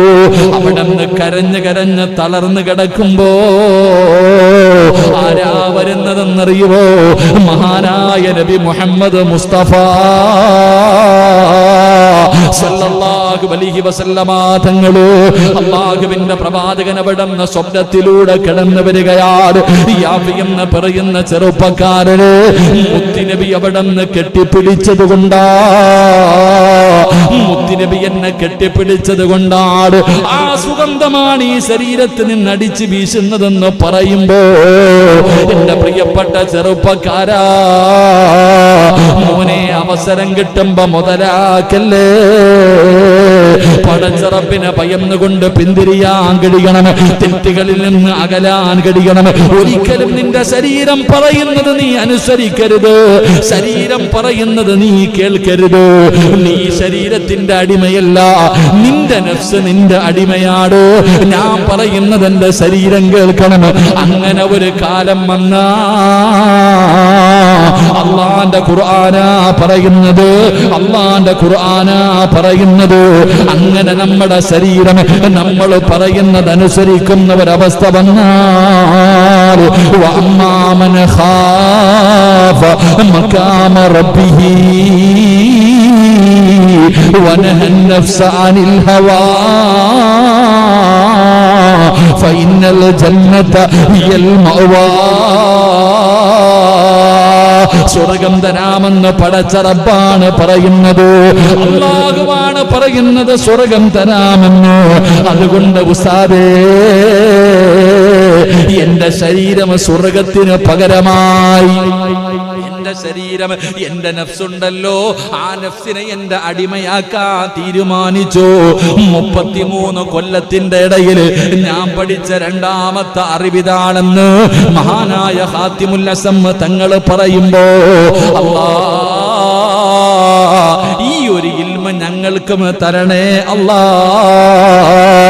ഞങ്ങളുടെ നഫ്സുകളെ നിയന്ത്രിക്കാൻ ഞങ്ങൾക്ക് ഭാഗ്യം തരണേ അല്ലാ.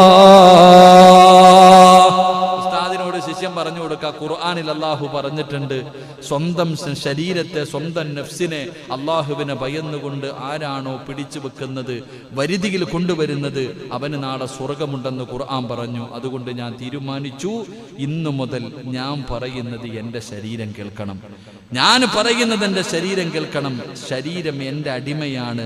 അങ്ങനെ ഞാൻ തീരുമാനമെടുത്തു. അതാണ് ഞാൻ പഠിച്ച രണ്ടാമത്തെ അറിവ്. അള്ളാഹു നമുക്ക് ഈമാൻ നൽകുമാറാകട്ടെ, അള്ളാഹു നമുക്ക് ഈമാൻ നൽകുമാറാകട്ടെ.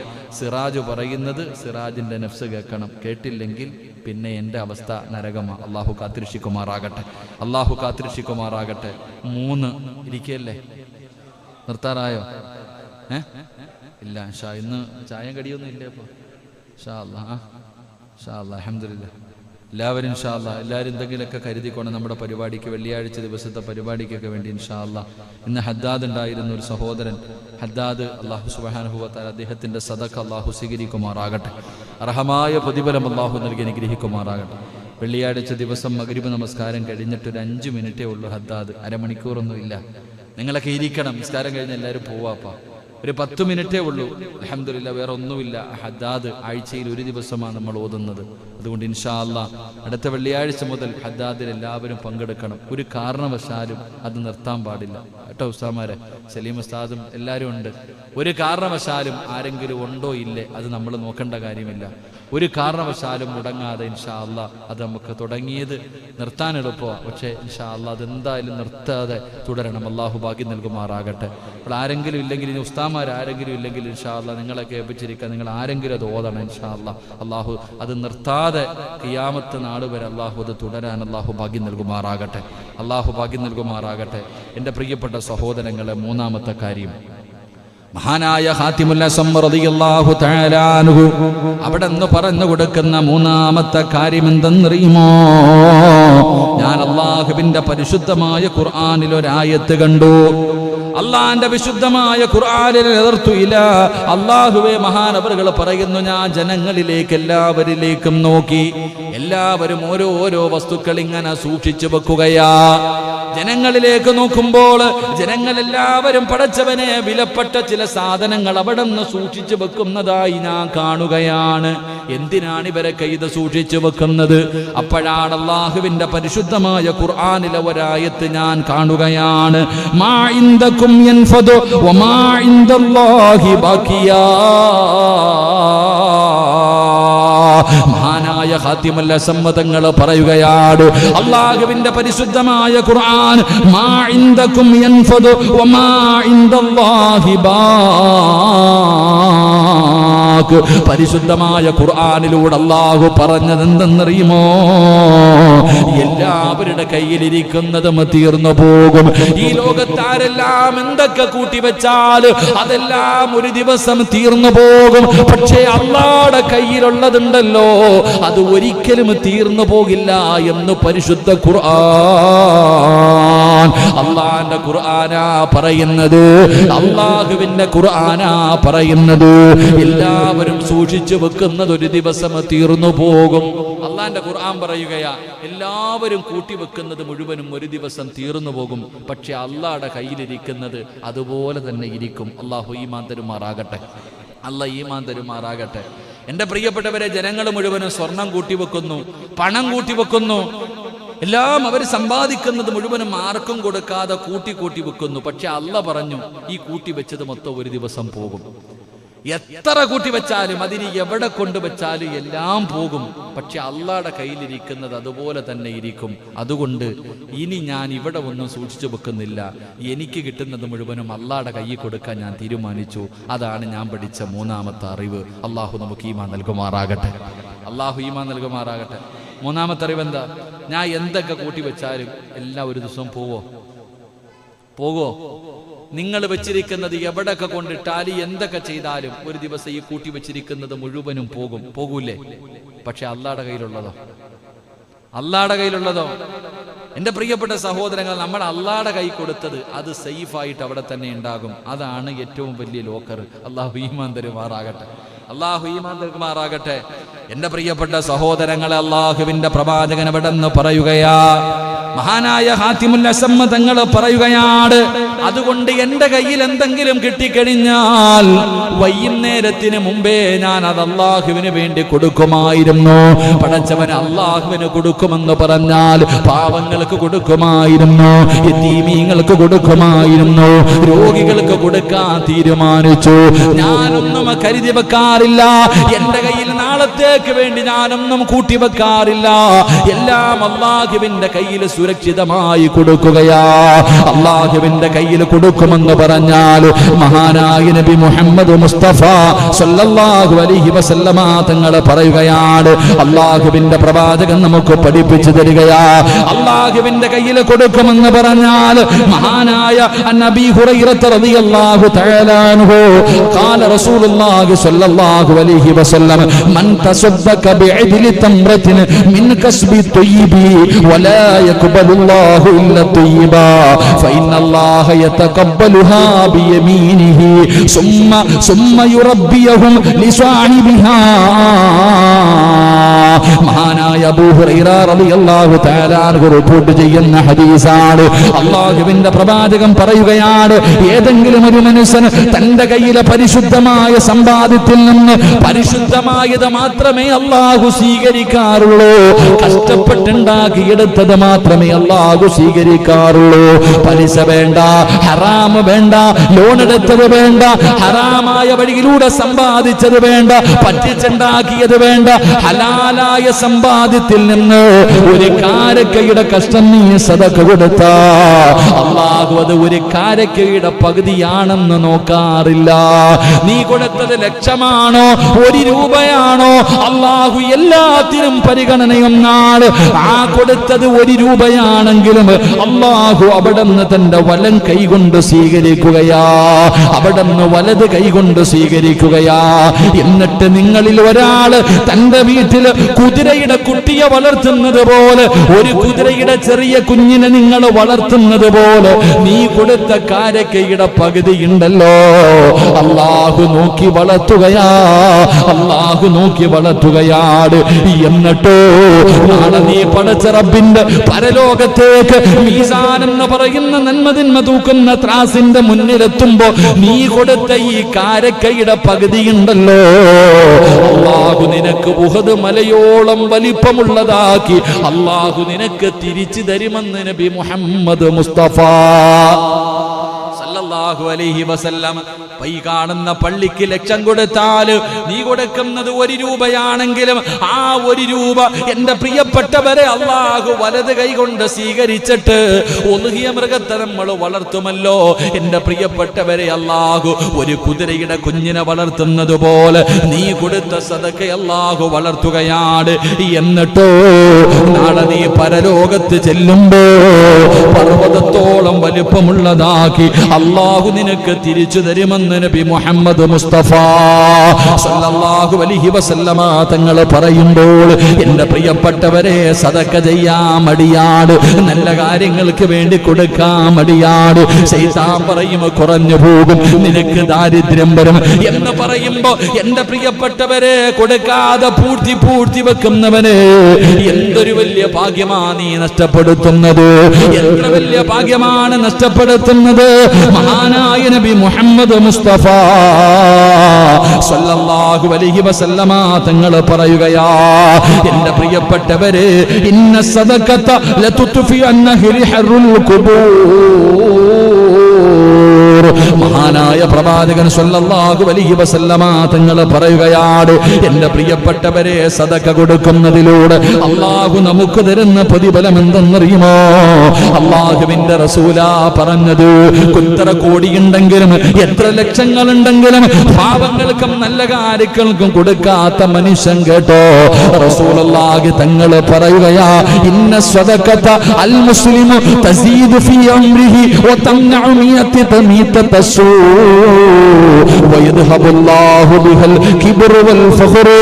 റസൂലുള്ളാഹി തങ്ങൾ പറയുകയാ, സദഖ കൊടുത്താ കിട്ടുന്ന ഒരു പ്രതിഫലം പറയാ, അത് പള്ളിക്കാകട്ടെ, പാവങ്ങൾക്കാകട്ടെ, കോളേജുകൾക്കാകട്ടെ, മദ്രസകൾക്കാകട്ടെ, രോഗികൾക്കാകട്ടെ, അതാ പാവപ്പെട്ട പെൺകുട്ടികൾക്കാകട്ടെ, ഏത് കാര്യത്തിന് വേണ്ടിയാണെങ്കിലും നീ സദഖ കൊടുത്താ അല്ലാഹു തരുന്ന ഒന്നാമത്തെ പ്രതിഫലം അല്ലാഹു നിന്റെ ആയുസ് വർദ്ധിപ്പിക്കുമെന്ന് ആദരവായ പ്രവാചകൻ നബി മുഹമ്മദ് മുസ്തഫ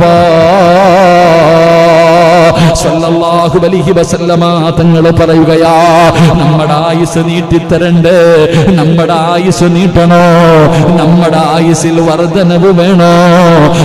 സദക്ക കൊടുത്താല്, സദക്ക കൊടുക്കുന്നതിലൂടെ അല്ലാഹു ആയുസ് നീട്ടിത്തരുമെന്ന് നബി മുഹമ്മദ് മുസ്തഫ സല്ലല്ലാഹു അലൈഹി വസല്ലമ തങ്ങൾ പറയുമ്പോ, മുമ്പത്തെ ക്ലാസ്സിൽ നമ്മൾ ചരിത്രം പഠിച്ചവരാ.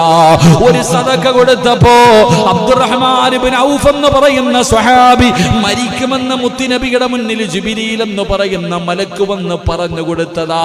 കെട്ടിപ്പിടിച്ച് യാത്രയാക്കി നബിയെ, ഇനി മയ്യത്തെ കൊണ്ടുവരൂ എന്ന് പ്രവാചകന്റെ മുന്നിൽ വന്ന് പറഞ്ഞു കൊടുത്തിട്ട് റസൂലുള്ള യാത്രയാക്കിയ സ്വഹാബി, മയ്യത്തായി തിരിച്ചു വരുമെന്ന് കരുതിയ സ്വഹാബി അല്ലാഹുവിന്റെ റസൂലിന്റെ മുന്നിൽ ജീവനോടെ തിരിച്ചു വന്ന ചരിത്രം പഠിച്ചവരാ. എന്തിന്റെ പേരില്? റൂഹ് പിടിക്കാൻ ഇറങ്ങി വന്ന അസ്റായിൽ എന്ന് പറയുന്ന മലക്കിനെ പോലെ അല്ലാഹു തിരിച്ചു പിടിച്ചെന്ന് മുത്തുനബി അവിടെ നിന്ന് പഠിപ്പിക്കുമ്പോ, എന്റെ പ്രിയപ്പെട്ട മുസ്ലിമേ, അല്ലാഹു അസ്റായിലിനെ തിരിച്ചു വിളിക്കുകയാ. എന്തിന്റെ പേരില്? ഒരു പാവപ്പെട്ട രണ്ട് യതീമായ മക്കളെ സഹായിച്ചതിന്റെ പേരില്, വിവാഹപ്രായമെത്തിയ രണ്ട് യതീമായ പെൺകുട്ടികൾക്ക് കൊടുക്കേണ്ടത് കൊടുത്ത് വിവാഹം കഴിച്ചു കൊടുത്തതിന്റെ പേരിൽ, സദക്ക കൊടുത്തതിന്റെ പേരിൽ ആ സ്വഹാബിക്ക് അല്ലാഹു ദീർഘായുസ് കൊടുത്ത ചരിത്രം ഞാനും നിങ്ങളും പഠിച്ചവരല്ലോ. ഇതിനെക്കാളും എന്ത് തെളിവാ വേണ്ടത്? ഇതിനെക്കാളും എന്ത് തെളിവാ വേണ്ടത്? രോഗങ്ങൾ കടന്നു വരുമ്പോ എന്തിനാ പള്ളിക്ക് സദക്ക കൊടുക്കുന്നത്? ഉസ്താദേ മാറണം, ദീർഘായുസ് വേണം, ആയുസ് വേണം. പടച്ചവനെ, ഇപ്പോഴും ഒരു പേപ്പറുണ്ട്, ഒരു പ്രിയപ്പെട്ട സഹോദരി 5000 രൂപ തന്നിട്ട് ദുആ ചെയ്യാ പറഞ്ഞിരിക്കുന്നത് എന്തിനെന്നറിയുമോ? ഉസ്താദേ ക്യാൻസറാണ്, ഉസ്താദേ ക്യാൻസറാണ്, കീമോ ചെയ്തുകൊണ്ടിരിക്കുകയാണ്. ഉസ്താദേ, 2 ചെറിയ പെമ്മക്കളുണ്ട് ഉസ്താദേ, അവരെ ഒന്ന് കല്യാണം കഴിച്ച് കാണാൻ, ആ മക്കളെ ഒന്ന് കല്യാണം കഴിച്ചു കൊടുക്കുന്നത് വരെ എനിക്ക് ആയുസ് വേണം ഉസ്താദേ, എനിക്ക് ആയുസ് വേണം ഉസ്താദേ, അതുകൊണ്ടൊന്ന് ദുആ ചെയ്യോ. അല്ലാഹുവേ, ചിന്തിച്ചു നോക്ക്, തന്റെ പൊന്നാര മക്കളെ താരുടെയെങ്കിലും പെൺമക്കളാണ് കയ്യിൽ പിടിച്ചു കൊടുക്കുന്നത് വരെയെങ്കിലും എനിക്ക് ആയുസ് വേണം, എന്റെ മക്കളുടെ വിവാഹം എനിക്കൊന്ന് കാണണം, എനിക്ക് ആയുസ് കിട്ടാൻ അല്ലാ ആ പെങ്ങൾക്ക് നീ ദീർഘായുസ് കൊടുക്കണേ അല്ലാ, ആഫിയത്ത് കൊടുക്കണേ അല്ലാ, ആഫിയത്ത് കൊടുക്കണേ അല്ലാ. എത്രയോ പേര് പടച്ചവര് ഇതുപോലെ സദക്ക കൊടുത്തിട്ട് അല്ലാഹു രക്ഷപ്പെടുത്തിയവരുണ്ട്. ഹോസ്പിറ്റലിൽ ഐസിയുവിൽ കിടക്കുകയാണ്. ഡോക്ടർ പറഞ്ഞു, അറിയിക്കാനുള്ളവരെയൊക്കെ അറിയിച്ചോ, കാണേണ്ടവരെയൊക്കെ കാണിച്ചോ. 24 മണിക്കൂർ ഡോക്ടർമാര് പറഞ്ഞ പലരും ഇന്നും ജീവിച്ചിരിക്കുന്നില്ലേ വാപ്പാ, ഇന്നും ജീവിച്ചിരിക്കുന്നില്ലേ? ഡോക്ടർമാര് പോലും പടച്ചവനെ അത്ഭുതപ്പെട്ടു പോയി. എത്രയോ പേരുടെ ചരിത്രമറിയാ. അല്ലാഹുവിന്റെ റസൂലാ പറഞ്ഞത്, സദഖ കൊടുക്കുന്നവന്റെ ആയുസ് അല്ലാഹു വർദ്ധിപ്പിക്കുമെന്ന് നബി മുഹമ്മദ് മുസ്തഫ സല്ലല്ലാഹു അലൈഹി വസല്ലമ തങ്ങൾ പറയുമ്പോ, രണ്ടാമത്തെ പ്രതിഫലം എന്തെന്നറിയോ? താടിയും തഴമ്പും കൊണ്ട് ഇരിക്കുന്ന എന്റെ പ്രിയപ്പെട്ട മുസ്ലിമേ, നിന്റെ അവസാനം എങ്ങനെയാണെന്നറിയോ? നമ്മുടെയൊക്കെ അവസാനം എങ്ങനെയാണ്? പടച്ചവരെ അല്ലാഹു നമ്മളെ കാത്തിരക്ഷിക്കുമാറാകട്ടെ. എന്റെ പ്രിയപ്പെട്ടവരെ, ഹജ്ജ് ചെയ്ത മനുഷ്യനുണ്ടല്ലോ, കാസർഗോഡ് ഒരു സ്ഥലത്ത് വഅദിന് പോയി തിരിച്ചു വരുമ്പോ ഒരു വീട് കാണിച്ചിട്ട് കൂടെ നിന്ന മനുഷ്യൻ പറഞ്ഞു, ഉസ്താദേ, ഈ വീട്ടിലെ മനുഷ്യൻ ഹജ്ജ് ചെയ്ത മനുഷ്യനാണ്, അവിടെ നിന്ന് തൂങ്ങിയാണ് മരിച്ചത്. ഹജ്ജ് ചെയ്ത ഹാജിയാര്? പടച്ചവനെ, അത്ഭുതപ്പെട്ടു പോയി. ഹജ്ജിന് പോയ ഹാജിയാരാണ്? അള്ളാന്റെ പരിശുദ്ധമായ കഅബ കണ്ട മനുഷ്യൻ. അല്ലാഹു പുറത്തു കൊടുക്കുമാറാകട്ടെ. എത്രയോ പേര് സഹോദരങ്ങളെ, 5 നേരം നിസ്കരിക്കുന്നവർ, നിസ്കാര തഴമ്പുള്ളവർ, ഒറ്റ നിമിഷം കൊണ്ട് മോശമായ മരണത്തിൽ പെട്ടുപോകുന്ന അവസ്ഥ. അല്ലാ, നീ ഞങ്ങളെ കാത്തിരക്ഷിക്കണേ തമ്പുരാനെ. എൻ്റെ പ്രിയപ്പെട്ട സഹോദരങ്ങളെ, അല്ലാന്റെ റസൂല് പറയുകയാ, ഏതെങ്കിലും ഒരു മനുഷ്യന് അല്ലാഹു തന്ന സമ്പാദ്യം പടച്ച റബ്ബിന്റെ തൃപ്തി കരുതിയിട്ട് നല്ല കാര്യങ്ങൾക്ക് വേണ്ടി കൊടുത്താ മോശമായ മരണമുണ്ടല്ലോ, ഈമാൻ നഷ്ടപ്പെട്ടു പോകുന്ന, ഈ ദുനിയാവും ആഖിറവും നഷ്ടപ്പെട്ടു പോകുന്ന മരണം, ദുർമരണങ്ങൾ അല്ലാഹു നമ്മളെ കാക്കുമാറാകട്ടെ. അള്ളാഹു നമ്മളെ കാക്കുമാറാകട്ടെ. എന്തേ ഇത്ര ധൈര്യം? നമുക്ക് ആമീൻ പറയാൻ പോലും മടി, ആമീൻ പറയാൻ പോലും മടി. കാരണം നമ്മൾ തീരുമാനിച്ച് നമുക്ക് ഈമാനുള്ള മരണം കിട്ടുമെന്ന്. എങ്കിൽ എൻ്റെ പ്രിയപ്പെട്ട മുസ്ലിമെ, അള്ളാന്റെ ഖുർആൻ എടുത്ത് നോക്ക്, അള്ളാന്റെ ഖുർആൻ എടുത്ത് നോക്ക്. അള്ളാന്റെ ഖുർആനിൽ അള്ളാഹ് പറയുന്നുണ്ട്, ഒരു മനുഷ്യൻ പട്ടിയെ പോലെ ചത്തുപോയെന്ന്. പട്ടി ചത്തുപോയതുപോലെ ചത്തുപോയെന്ന് പറഞ്ഞ ഒരു ചരിത്രം ഖുർആനിൽ കാണാം. ആരെക്കുറിച്ചാ പറഞ്ഞതെന്നറിയോ? ദുആ ചെയ്താ സ്വീകരിക്കുന്ന ഒരു മഹാന്, ബല്ലാഹുബ്നു ബാവൂർ എന്ന് പറയുന്ന ഒരു മഹാന്, മൂസാ നബിയുടെ കാലഘട്ടത്തിൽ ജീവിച്ചവനാണ്. വല്ലാഹുവേ, രണ്ട് കൈയും ഉയർത്തിയിട്ട് റബ്ബിനോട് എന്തെങ്കിലും ചോദിച്ചാ ഉടനെ ഉത്തരം കിട്ടുമായിരുന്നു. അത്രയും വലിയ മഹാനാണ്. അവസാനം കാഫിറായി ചത്തുപോയത്. എത്രയോ സഹാബത്തിന്റെ ചരിത്രമുണ്ട്. അള്ളാഹുവിന്റെ റസൂല് സഹാബിയാണ്, മാടപ്പറാവെന്ന് സ്വഹാബത്ത് വിളിച്ചിരുന്ന സ്വഹാബിയാണ്. അവസാനം ഈമാനില്ലാതെ നഷ്ടപ്പെട്ടു പോയത്. എന്റെ പ്രിയപ്പെട്ടവരെ, അവരൊക്കെ ഭയന്നിരുന്നു. ഇബ്രാഹിം നബി പോലും അള്ളാഹുവിനോട് കഅബാലയം പണിതിട്ട് റബ്ബിനോട് ആദ്യം ചോദിച്ച വാദ്യവാചകം എന്താ? അള്ളാഹുവിനോട് ചോദിച്ചു, റബ്ബേ, ഇത് നീ സ്വീകരിക്കണേ അല്ലാ, എനിക്ക് ഈമാനുള്ള ഒരു മരണം തരണേ അല്ലാ. ദുആ ചെയ്തത് ഇബ്രാഹിം നബിയാ.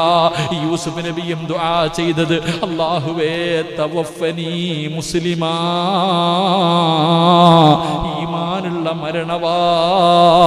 മഹാനായ നബി മുഹമ്മദ് മുസ്തഫ സല്ലല്ലാഹു അലൈഹി വസല്ലമ തങ്ങൾ ഈ ലോകം തന്നെ സൃഷ്ടിക്കാൻ കാരണക്കാരനായ മുത്തുനബിയാണ്. പാതിരാത്രി സുജൂദിൽ കിടന്നിട്ട് കരയുകയാ, യാ മുകല്ലിബൽ ഖുലൂബ്, ഹൃദയങ്ങളെ മറിച്ച് കളയുന്ന അല്ലാ, എന്റെ ഹൃദയത്തെ നീ ദീനിൽ ഉറപ്പിച്ച് നിർത്തണേ അല്ലാ. മുത്തുനബി പോലും അവിടെ നിന്ന് ദുആ ചെയ്തെന്ന് ചരിത്രം പറയുമ്പോ, എന്റെ പ്രിയപ്പെട്ടവരെ, നല്ല മരണം മൂസിന് കിട്ടുന്നതല്ല. എന്തെങ്കിലും ഒരു നന്മ പറയാ നിന്റെ ജീവിതത്തിലുണ്ടോ? എന്റെ പ്രിയപ്പെട്ടവരെ, സദഖ കൊടുത്താ കിട്ടുന്ന രണ്ടാമത്തെ പ്രതിഫലം, നിനക്ക് അല്ലാഹു ദുർമരണം തരില്ലെന്ന് ആദരവായ പ്രവാചകൻ നബി മുഹമ്മദ് മുസ്തഫ സല്ലല്ലാഹു അലൈഹി വസല്ലമ തങ്ങൾ പറയുമ്പോ, മൂന്നാമത്തെ പ്രതിഫലം എന്തെന്നറിയുമോ? വയദ്ഹബുല്ലാഹു ബിഹാ അൽ ഖിബ്റു വൽ ഫഖ്റു.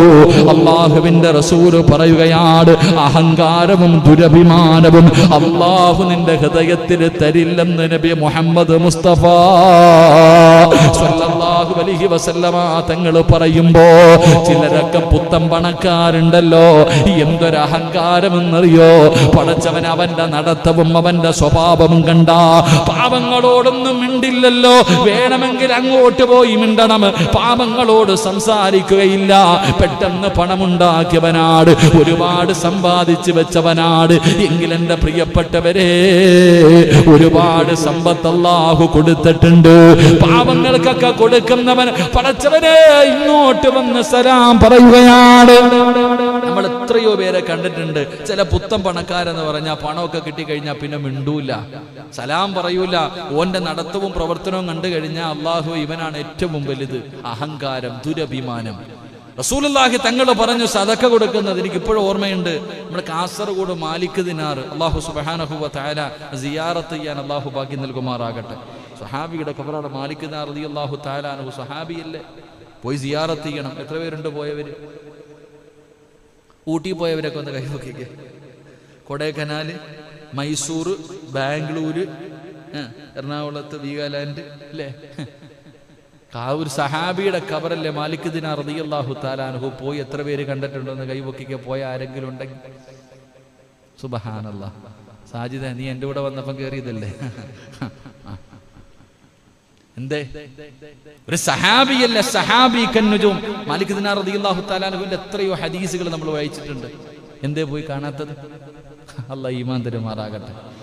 യോഗം വേണം അവിടെ പോണെങ്കിൽ. ഒരു സഹാബിയുടെ ഖബർ പോയി സിയാറത്ത് ചെയ്യണമെങ്കിൽ അതിന് രോഗം. ഇൻഷാ അല്ലാഹ് അത്യാവശ്യം ഒരു വണ്ടി വിളിച്ചെല്ലാം കൂടെ സിയാറത്ത് പോകും. അള്ളാഹു ഭാഗ്യം തരുമാറാകട്ടെ. ഇവിടുന്ന് കാസർഗോഡ് പോയി, ഇവിടുന്ന് കാസർഗോഡ് വരെ പോയി എത്രയോ ഉള്ളാളം കിടക്കുന്നുണ്ട്. കാസർഗോഡ് മാലിക് ദിനാർ കിടക്കുന്നുണ്ട്. ഇങ്ങോട്ട് വരുമ്പോൾ എൻ്റെ പ്രിയപ്പെട്ടവരെ പാറപ്പള്ളി കിടക്കുന്നുണ്ട്. അത് കഴിഞ്ഞാൽ വരയ്ക്കൽ മുല്ലക്കോയത്തങ്ങൾ, അങ്ങനെ ശംസുൽ ഉലമ ഇങ്ങനെ കിടക്കുന്നുണ്ട്. മമ്പുറം, അതുപോലെ തന്നെ CM വലിയുല്ലാഹി, അതുപോലെ തന്നെ വെളിയങ്കോട് കിടക്കുന്നുണ്ട്, പൊന്നാനി കിടക്കുന്നുണ്ട്. ഒരു ദിവസം ഇങ്ങനെ പോയിട്ട് വാ. അള്ളാഹു ഭാഗ്യം തരുമാറാകട്ടെ. സമയം ഉണ്ടാവോ? ഇൻഷാ അല്ലാഹ് നമ്മുടെ ക്ലാസ്സിൽ വരുന്നില്ല. പാറപ്പള്ളി സഹാബത്ത, കൊയിലാണ്ടിയിൽ കിടക്കുന്ന ശുഹദാക്കൾ പോയി നോക്കണം. കൊയിലാണ്ടിയിൽ കിടക്കുന്ന പാറപ്പള്ളി ശുഹദാക്കൾ, അവർ സഹാബത്ത്, അവിടെയും സഹാബികളാണ് കിടക്കുന്നത്. അള്ളാഹു നമുക്ക് സിയാറത്ത് ചെയ്യാൻ ഭാഗ്യം നൽകുമാറാകട്ടെ. അപ്പം ഇൻഷാ അല്ലാഹ് പോവില്ല എല്ലാവരും കൂടെ? എന്നെ കുറച്ചാളും കൂടെ ഇവിടെ നിർത്തിക്കണ്ടേ? ഞാനിങ്ങനെ നിന്ന് പോയി ഇവിടെ. എന്നിട്ട് വേണം ഇനിയിപ്പോൾ അല്ലാഹ് എന്താ ഇൻഷാ അല്ലാഹ് നമുക്ക് അതിനെക്കുറിച്ച് ആലോചിക്കാം. ഇൻഷാ അല്ലാഹ് അള്ളാഹു ഭാഗ്യം. ഇൻഷാ അല്ലാഹ് ഇവിടെയൊക്കെ പോകണമെങ്കിൽ ഒരു 2 ദിവസം വേണം. നിങ്ങളൊക്കെ മാറ്റി വെക്കാൻ പറ്റുമോ? ഒരു 2 ദിവസം എന്തായാലും എന്താ ശരി 2 ദിവസമെങ്കിലും വേണ്ട. അപ്പോൾ പള്ളി എന്ത് ചെയ്യും? ഇപ്പോൾ മുസമ്മിൽ ഉസ്താദിനെ ഏൽപ്പിച്ചിട്ട് നമുക്ക് അവിടെ പോകാം. ഇപ്പോഴത്തെ അവസ്ഥയിലാണ് അൽഹംദുലില്ലാഹ് ഒന്നുമില്ല. ഇതാകുമ്പോൾ ഒരു ബസ് വിളിച്ച് എല്ലാവരും കൂടെ പോയി സിയാറത്തൊക്കെ ചെയ്തിട്ട് വരാം. ഇൻഷാ അല്ലാഹ് അള്ളാഹു ഭാഗ്യം നൽകുമാറാകട്ടെ. ഇൻഷാ അല്ലാഹ് ആലോചിക്കുക അതിനെക്കുറിച്ചില്ലേ? പക്ഷെ ഞാൻ ആലോചിക്കുന്നത് കമ്മിറ്റിക്കാരൊക്കെ ഇരിപ്പുണ്ട്, പ്രസിഡന്റും സെക്രട്ടറിയൊക്കെ ഇരിപ്പുണ്ട്. ആലോചിച്ചിട്ട് ഇൻഷാ അല്ലാഹ് എനിക്കൊരു സീറ്റ് തന്നാൽ മതി, ഞാനും കയറിക്കോളാം. അൽഹംദുലില്ലാഹ്. സാജിദിൻ്റെ അളിയനാണെങ്കിൽ ബസ്സും ഉണ്ട്. ഇല്ലേടാ, നിന്റെ അളിയന് ബസ്സൊക്കെ ഇല്ലേ? എണ്ണ അടിച്ചെന്നാൽ മതിയോ? ഇത് ബസ് മുതലാളി പോയിരിക്കുന്നു. നമ്മുടെ ഖജാജി എന്താ ഇപ്പം ഇറങ്ങിപ്പോയി? ബസ് മുതലാളിയാണ് ഇവിടുത്തെ ഖജാജി. ഇനിയിപ്പോൾ എന്താ പേടിക്കാനോ? എണ്ണ അടിച്ചു കൊടുത്താൽ മതിയായിരിക്കും. ഡ്രൈവറിന് വല്ല പാറ്റയും കൊടുത്തിട്ട്. ഖജാജി വാ, വല്ലതും കേൾക്കുന്നുണ്ടോ? ഇൻഷാ അല്ലാഹ്.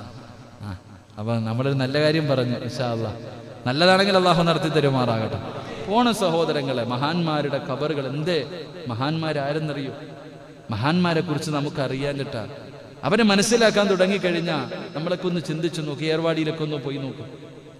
എത്രയോ പേര്, ഏർവാടി, ആറ്റാങ്കരയിലെ എത്രയോ ആൾക്കാർ സഹോദരങ്ങളെ. അള്ളാഹു അവർക്കാർക്കും പ്രത്യേകിച്ച് കഴിവുകളൊന്നുമില്ല, ശരിയാ. പക്ഷെ അള്ളാഹ് ആദരിച്ചവർക്കൊരു കഴിവുണ്ട്. ഉസ്താദന്മാരുണ്ടല്ലോപ്പാ.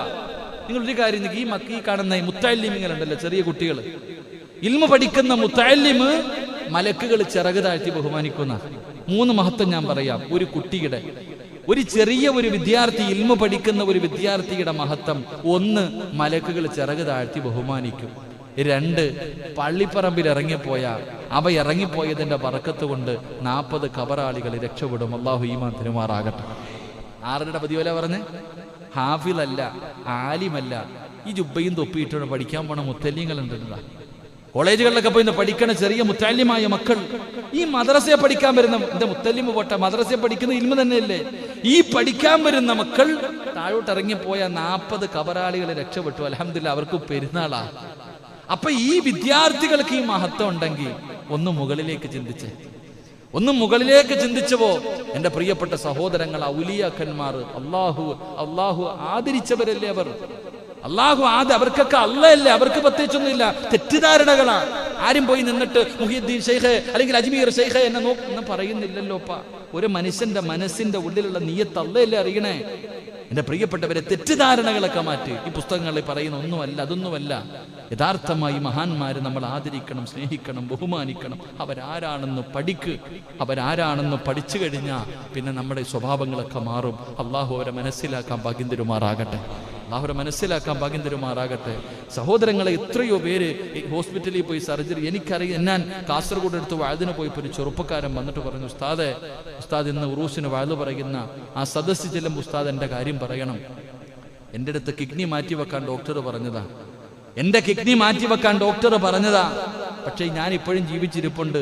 എൻ്റെ കിഡ്നി മാറ്റി തന്നത്, എൻ്റെ സർജറി ചെയ്തത് ആ മക്കാമി കിടക്കുന്ന മഹാനാ. 2-3 രാത്രി ഞാൻ അവിടെ പോയി കിടന്നു. ആ മഹാൻ എൻ്റെ കിഡ്നി മാറ്റി. ഇനിയിപ്പോൾ അൽഹംദുലില്ലാഹ് എനിക്ക് ആരോഗ്യം. പക്ഷെ പെട്ടെന്ന് വിശ്വസിക്കാൻ പറ്റൂല. നമുക്കിത് അങ്ങോട്ട് കേൾക്കുമ്പോൾ പെട്ടെന്ന് ദഹിക്കാൻ പറ്റൂല. സത്യമായിട്ടും എൻ്റെ അടുത്ത് പറഞ്ഞതാ. ഞാൻ ആ മുട്ടന്തല മക്കാം എന്ന് പറയും, കാസർഗോഡ് കാഞ്ഞങ്ങാട്. ഞാൻ അവിടെ വഅദിന് പോയപ്പോൾ ആ ചെറുപ്പക്കാരൻ പറഞ്ഞ് ഞാൻ കേട്ടതാ. സഹോദരങ്ങളെ, ഇതുപോലെ ഓരോ അനുഭവങ്ങൾ. പക്ഷെ ഇത് മനസ്സിലാക്കണമെങ്കിൽ അവരാരാണെന്നറിയണം. ഓരോ ഡോക്ടർമാർ എന്തിനാ ഏർവാടിയിൽ പോയി കിടക്കുന്നത്? എൻ്റെ പ്രിയപ്പെട്ടവർ അവിടെ കിടക്കുന്നുണ്ട്. ഹക്കീം ഡോക്ടർ ഏറ്റവും വലിയ ഡോക്ടറാ. ഒത്തുപേട്ടയിൽ പോകുന്നവരുണ്ട്, ദാവൂദുൽ ഹക്കീം വലിയുല്ലാഹി തങ്ങൾ, അതും ഡോക്ടറാ. ഇവരൊക്കെ ചികിത്സിക്കുന്നത് അള്ളാഹു അവർക്ക് കൊടുത്ത കഴിവുകളിലൂടെ. അവർ ചിലർക്ക് മരുന്ന് കൊടുക്കുന്നു, പലതും ചെയ്യുന്നു. അതുകൊണ്ട് ഞാൻ പറഞ്ഞു വന്നത്, ഞാൻ ഔലിയാക്കന്മാരെ കുറിച്ച് പറഞ്ഞതല്ല. അവരാരാ, അവരാദരിക്കണം, ബഹുമാനിക്കണം. അവരുമായിട്ട് നമുക്കൊരു ബന്ധം വേണം. നമ്മളൊക്കെ വഅദ് പറയുന്നവരാ. ഞങ്ങൾ ആഗ്രഹിക്കാറുണ്ട് ചില മഖാമുകളിൽ ഒരു അവസരം കിട്ടാൻ, ചില മഖാമുകളിൽ പോയി ഒന്ന് പ്രസംഗിക്കാം. കാരണം അതൊരു ഭാഗ്യമുള്ളവർക്ക് അള്ളാഹ് അങ്ങനെ അവസരം തരത്തുള്ളൂ. അള്ളാഹു നമുക്ക് മഹാന്മാരെ സിയാറത്ത് ചെയ്യാൻ അള്ളാഹു നമുക്ക് ഭാഗ്യം നൽകുമാറാകട്ടെ. അള്ളാഹു ഭാഗ്യം നൽകുമാറാകട്ടെ. അപ്പോൾ ഇൻഷാ അള്ളാഹ് അതിനെക്കുറിച്ച് നിങ്ങൾ ആലോചിക്ക്. ഞാൻ ഇനിയിപ്പോൾ അതിനകത്ത് എനിക്കൊന്നും അറിയത്തില്ല, അത് നിങ്ങൾ തീരുമാനിച്ചോണം, ഖജാജിയുമായിട്ട് ആലോചിച്ചോണം. ഇൻഷാ അള്ളാഹ്. അള്ളാഹു ഈമാൻ തരട്ടെ. ഇൻഷാ അല്ലാഹ് ഈമാൻ തരട്ടെ. ഇൻഷാ അല്ലാഹ് ഏതെങ്കിലും നല്ല ദിവസം ഫ്രീ ഒക്കെ ഉള്ളൊരു ദിവസം നമുക്ക് പോയി പെട്ടെന്ന് അൽഹംദുലില്ലാഹ് അങ്ങോട്ട് വേറെ എങ്ങും കയറരുതെന്ന് പറയില്ലേ, വേറെ ഒരു സ്ഥലത്തും കയറൂല. സിയാറത്തെങ്കിൽ സിയാറത്ത്, പള്ളി മാത്രം നിസ്കരിക്കാൻ നിർത്തും, അങ്ങനെയുള്ള യാത്രയായിരിക്കും. ഒരു വക്കത്ത് മുടക്കൂല, ഭക്ഷണം കഴിക്കുക, നേരെ സിയാറത്ത്. പോകുന്ന വഴിയിൽ ഇവിടെ ഒരു പാർക്കുണ്ട്, അവിടെ അതുണ്ട് ഇതുണ്ട്, അതൊന്നും നടക്കില്ല, അതൊന്നും നടക്കത്തില്ല. പോകുവാണെങ്കിൽ നല്ല നിലയിൽ പോവുക, അള്ളാഹു ഇഷ്ടപ്പെട്ട രീതിയിൽ പോകണം, അതേ ലക്ഷ്യത്തോടു കൂടി തിരിച്ചു വരണം. ഇപ്പം പറയുന്നു വേണ്ട സ്ഥാതേന്ന്, ഇത് പറഞ്ഞപ്പോൾ വേണ്ടെന്നായി. അൽഹംദുലില്ലാഹ്, അള്ളാഹു നല്ല ഈമാൻ നൽകുമാറാകട്ടെ. എന്തേ ഞാൻ പറഞ്ഞേ സമയം 10:30 ആയിപ്പോ. എന്താ പറഞ്ഞേ? ചിലർക്ക് അള്ളാഹു സമ്പത്ത് കൊടുത്തു കഴിയുമ്പോൾ അഹങ്കാരം കൂടും, മിണ്ടൂല, സംസാരിക്കൂല, ഒന്നുമില്ല. എന്നാൽ ചില ആൾക്കാർ ഈ മാലിക് ദിനാർ എന്ന് പറയുന്ന ഈ മഖാം, ആ പള്ളി, അതവിടെ നിർത്തിയേ. എൻ്റെ പ്രിയപ്പെട്ടവരെ, ആ പഴയ പള്ളി നിലനിർത്തിയിട്ട് ഇപ്പോഴും മനോഹരമായൊരു പള്ളി. ആ പള്ളിയുടെ അത് വഖഫ് ചെയ്യുന്ന സമയത്തൊരു മനുഷ്യൻ കോടിക്കണക്കിന് രൂപ അദ്ദേഹം കൊടുത്തു. അവിടുത്തെ ഉസ്താദ് നമ്മുടെ ബാക്കവിയാണ്. അദ്ദേഹത്തിൻ്റെ പ്രിയപ്പെട്ട മകൾക്ക് വേണ്ടി ചൂടുവെള്ളം വീണിട്ട് നമ്മൾ ദുആ ചെയ്തിട്ടുണ്ട്. അള്ളാഹു ശുഭ കൊടുക്കുമാറാകട്ടെ. അപ്പം അവിടുത്തെ വഖഫ് ചെയ്യുന്ന സമയത്ത് ആ മനുഷ്യനെ കുറിച്ച് എല്ലാവരും ഇങ്ങനെ പൊക്കി പറഞ്ഞപ്പോൾ അദ്ദേഹം പറഞ്ഞത്, അള്ളാഹു എൻ്റെ അടുത്ത് കുറച്ച് പൈസ തന്നു, ഇത് ചെയ്യാം, അത്ര തന്നെ, വേറെ ഒന്നുമില്ല. അദ്ദേഹം പറഞ്ഞൊരു വാക്ക്, അള്ളാഹു കുറച്ച് പൈസ എന്നെ ജോലി ഏൽപ്പിച്ചു, കുറച്ച് പൈസ എന്നല്ല ചെയ്യാൻ പറഞ്ഞു, ഞാൻ ചെയ്തു, അത്രയേ ഉള്ളൂ, വേറൊന്നുമില്ല. എൻ്റെ പ്രിയപ്പെട്ടവരെ, ചില ആൾക്കാർ ദാനധർമ്മം ചെയ്യുന്നവർക്ക് വല്ലാത്ത താഴ്മയാണ്. എല്ലാവരോടും സ്നേഹത്തോടെ സംസാരിക്കും, അഹങ്കാരമോ ജാടയോ ഒന്നുമില്ല. അത് സദഖ ചെയ്യുന്നവർക്ക് അള്ളാഹു കൊടുക്കുന്നൊരു വലിയ ഭാഗ്യമാണ്. അവരുടെ മനസ്സിൽ നിന്ന് ദുരഭിമാനം കളയും, അഹങ്കാരം അള്ളാഹു മാറ്റുമെന്ന് ആദരവായ പ്രവാചകൻ നബി മുഹമ്മദ് മുസ്തഫ സല്ലല്ലാഹു അലൈഹി വസല്ലം. അള്ളാഹു ഈമാൻ നൽകുമാറാകട്ടെ, അള്ളാഹു ഈമാൻ നൽകുമാറാകട്ടെ.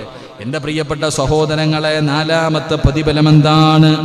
മഹാനായ ഇന്ന സ്വദഖത ലതുതിഉഫു അൻ ഇന്ന സ്വദഖത ലതുത്ഫിഉ അൻ അഹ്ലിഹാ ഹർറുൽ ഖുബൂർ. അല്ലാഹുവിൻ്റെ പ്രവാചകൻ സല്ലല്ലാഹു അലൈഹി വസല്ലമ തങ്ങൾ പറയുകയാണ്, എൻ്റെ പ്രിയപ്പെട്ടവരെ, ഖബറിൻ്റെ അകത്തെ അവസ്ഥകൾ വല്ലാത്ത പരിതാപകരമാ. ഖബറിൻ്റെ അകത്തുള്ള അവസ്ഥ വല്ലാത്ത പരിതാപകരമാണ്. അതിനകത്തുള്ള തീയ അല്ലാഹു കെടുത്തി കളയുന്നതാ സദഖ. ഖബറിൻ്റെ അകത്ത് രക്ഷ വേണോ സഹോദര? കാസർഗോഡ് പടച്ചവനെ നീലേശ്വരം എന്ന് പറയുന്ന ഒരു സ്ഥലമുണ്ട്. കുറച്ച് നാള് മുമ്പ് പത്രത്തിലൊരു വാർത്ത കണ്ടു. തൻ്റെ പ്രിയപ്പെട്ട ഭാര്യയുടെ മയ്യത്ത് ഭർത്താവിൻ്റെ ഖബറിൽ ഖബറടക്കാൻ ഒരു ഖബറ് കുഴിച്ചപ്പം മയ്യത്ത് അതുപോലെ കിടക്ക. മലയാള മനോരമ ഉൾപ്പെടെ സർവ്വപത്രവും റിപ്പോർട്ട് ചെയ്ത വാർത്തയാണ്. എൻ്റെ പ്രിയപ്പെട്ടവരെ, കുറെ വർഷം മുമ്പ് ഒരു ഖബറ് കുഴിച്ചപ്പോ ആ ഖബറിൻ്റെ അകത്ത് വർഷങ്ങൾക്ക് മുമ്പ് ഖബറടക്കിയ മനുഷ്യൻ അതുപോലെ തന്നെ കിടക്ക. അപ്പൊ എല്ലാരും കൂടെ പോലീസൊക്കെ ആയ ആളുകൂടി അവസാനം ഖബറ് തിരിച്ചടക്കി. പക്ഷെ അദ്ദേഹത്തെ കുറിച്ച് ചിന്തിച്ചപ്പോൾ അദ്ദേഹത്തിനെ കുറിച്ച് നാട്ടുകാർ പറയുന്നു, വലിയ മഹാനൊന്നുമല്ല മനുഷ്യൻ, കൂലിപ്പണിക്കാരനാണ്, സാധാരണ ഒരു കൂലിപ്പണിക്കാരൻ. പക്ഷെ അദ്ദേഹത്തിന്റെ ജീവിതത്തിൽ ഒരു ഗുണമുണ്ടായിരുന്നു, സദഖ കൊടുക്കുന്ന ഒരു സ്വഭാവം ഉണ്ടായിരുന്നു. എൻ്റെ പ്രിയപ്പെട്ടവർ, അദ്ദേഹത്തിന്റെ ജീവിത ചരിത്രം പറയും, അദ്ദേഹത്തിന്റെ കുടുംബക്കാരും നാട്ടുകാരും പറയും, ഏകയുള്ള ഗുണം അദ്ദേഹം കൂലിപ്പണിയെടുത്ത് കിട്ടുന്ന പൈസയിൽ നിന്ന് ഒരല്പം പാപങ്ങൾക്ക് കൊടുക്കുമായിരുന്നു. റസൂലുള്ളാഹി തങ്ങൾ പറഞ്ഞു, അള്ളാന്റെ റസൂൽ സല്ലല്ലാഹു അലൈഹി വസല്ലമ തങ്ങൾ പറഞ്ഞു, സദഖ കൊടുക്കുന്ന മനുഷ്യന്റെ ഖബർ അള്ളാഹു അവനെ അദാബിൽ നിന്ന് രക്ഷപ്പെടുത്തും, അവൻ അള്ളാഹു നരകത്തിന്റെ തീയിൽ നിന്ന് രക്ഷപ്പെടുത്തുമെന്ന് നബിയിനാ റസൂലുള്ളാഹി സല്ലല്ലാഹു അലൈഹി വസല്ലമ തങ്ങൾ അവിടെ നിന്ന് പറയുമ്പോ, എൻ്റെ പ്രിയപ്പെട്ട സഹോദരങ്ങളെ, സദഖയുടെ മഹത്വമാണ് പറയുന്നത്. അതുകൊണ്ട് ഞാൻ പറയുകയാണ്, ഹാത്തിമുൽ അസമ്മ തങ്ങൾ പറയുകയാ, ആരുടെ കയ്യിലിരിക്കുന്നതാണെങ്കിലും എത്ര സൂക്ഷിച്ചു വെക്കുന്നതാണെങ്കിലും അതെല്ലാം ഒരു ദിവസം തീർന്നു പോകും, അതെല്ലാം ഒരു ദിവസം തീർന്നു പോകും. പക്ഷെ അള്ളാഹുടെ കയ്യിൽ കൊടുക്കുന്നതുണ്ടല്ലോ, അള്ളാഹുവിന്റെ അടുക്കൽ ഇരിക്കുന്നതുണ്ടല്ലോ, അത് എന്നും ബാക്കിയാകുന്നതാണ്, ഒരിക്കലും തീർന്നു പോകില്ല എന്ന് അള്ളാഹുവിന്റെ വിശുദ്ധമായ ഖുർആൻ ഇവിടുന്ന് പറഞ്ഞു തരുമ്പോ എന്റെ പ്രിയമുള്ള സഹോദരങ്ങളെ, അള്ളാഹുവിന്റെ റസൂലാണ് പറയുന്നത്, സദഖ കൊടുക്കുന്ന ഒരു മനുഷ്യനുണ്ടല്ലോ, നല്ല കാര്യങ്ങൾക്ക് വേണ്ടി ചിലവഴിക്കുന്ന ഒരു മനുഷ്യനുണ്ടല്ലോ, ആ മനുഷ്യന് കൊടുക്കുന്ന ഒന്നാമത്തെ പ്രതിഫലം അള്ളാഹു അവന് ദീർഘായുസ് കൊടുക്കുകയാണ്, അള്ളാഹു അവന് ദീർഘായുസ് കൊടുക്കുകയാണ്. രണ്ടാമതായിട്ട് മുത്തുനബി പറയുകയാ, അവൻ ഒരിക്കലും തൂങ്ങി മരിക്കൂല, അവൻ ഒരിക്കലും വിഷമടിക്കൂല, അവൻ ഒരിക്കലും കെട്ടിടത്തിന്റെ മുകളിൽ നിന്ന് ചാടാറില്ല, അവൻ ഒരിക്കലും ആത്മഹത്യ ചെയ്യില്ല. അള്ളാഹു അവന് ആത്മഹത്യ ചെയ്യുന്നൊരവസ്ഥ ഈമാനുള്ള മരണമേ അള്ളാഹു കൊടുക്കൂ, ഈമാനുള്ള മരണമേ അള്ളാഹു കൊടുക്കൂ. സദഖ കൊടുക്കുന്നവൻ ഒരിക്കലും അഹങ്കാരിയാകില്ല, ദുരഭിമാനിയാകില്ല. അള്ളാഹു ആ വൃത്തികെട്ട സ്വഭാവങ്ങളിൽ നിന്ന് ആ മനുഷ്യനെ സംരക്ഷിക്കുകയാണ്. അള്ളാഹുവേ, അള്ളാന്റെ റസൂല് പറയുകയാ,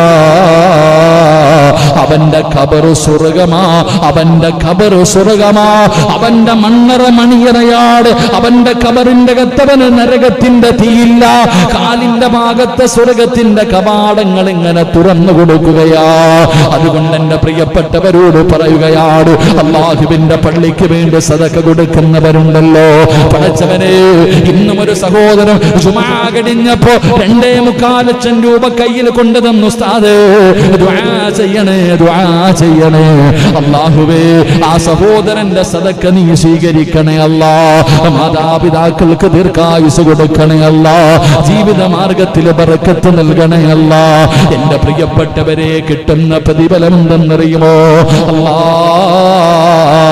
പടച്ചവനെ, ഇന്നൊരു ചെറുപ്പക്കാരൻ നമ്മുടെ ക്ലാസ്സിൽ സ്ഥിരമായി പങ്കെടുക്കുന്ന, നമുക്കെല്ലാവർക്കും കുടിക്കാൻ ചായ കൊണ്ടുവരുന്ന സഹോദരന് തന്റെ പ്രിയപ്പെട്ട മാതാവിന്ന് പള്ളിക്ക് വേണ്ടി ഒരു സദഖ കൊടുത്തു വിട്ടു.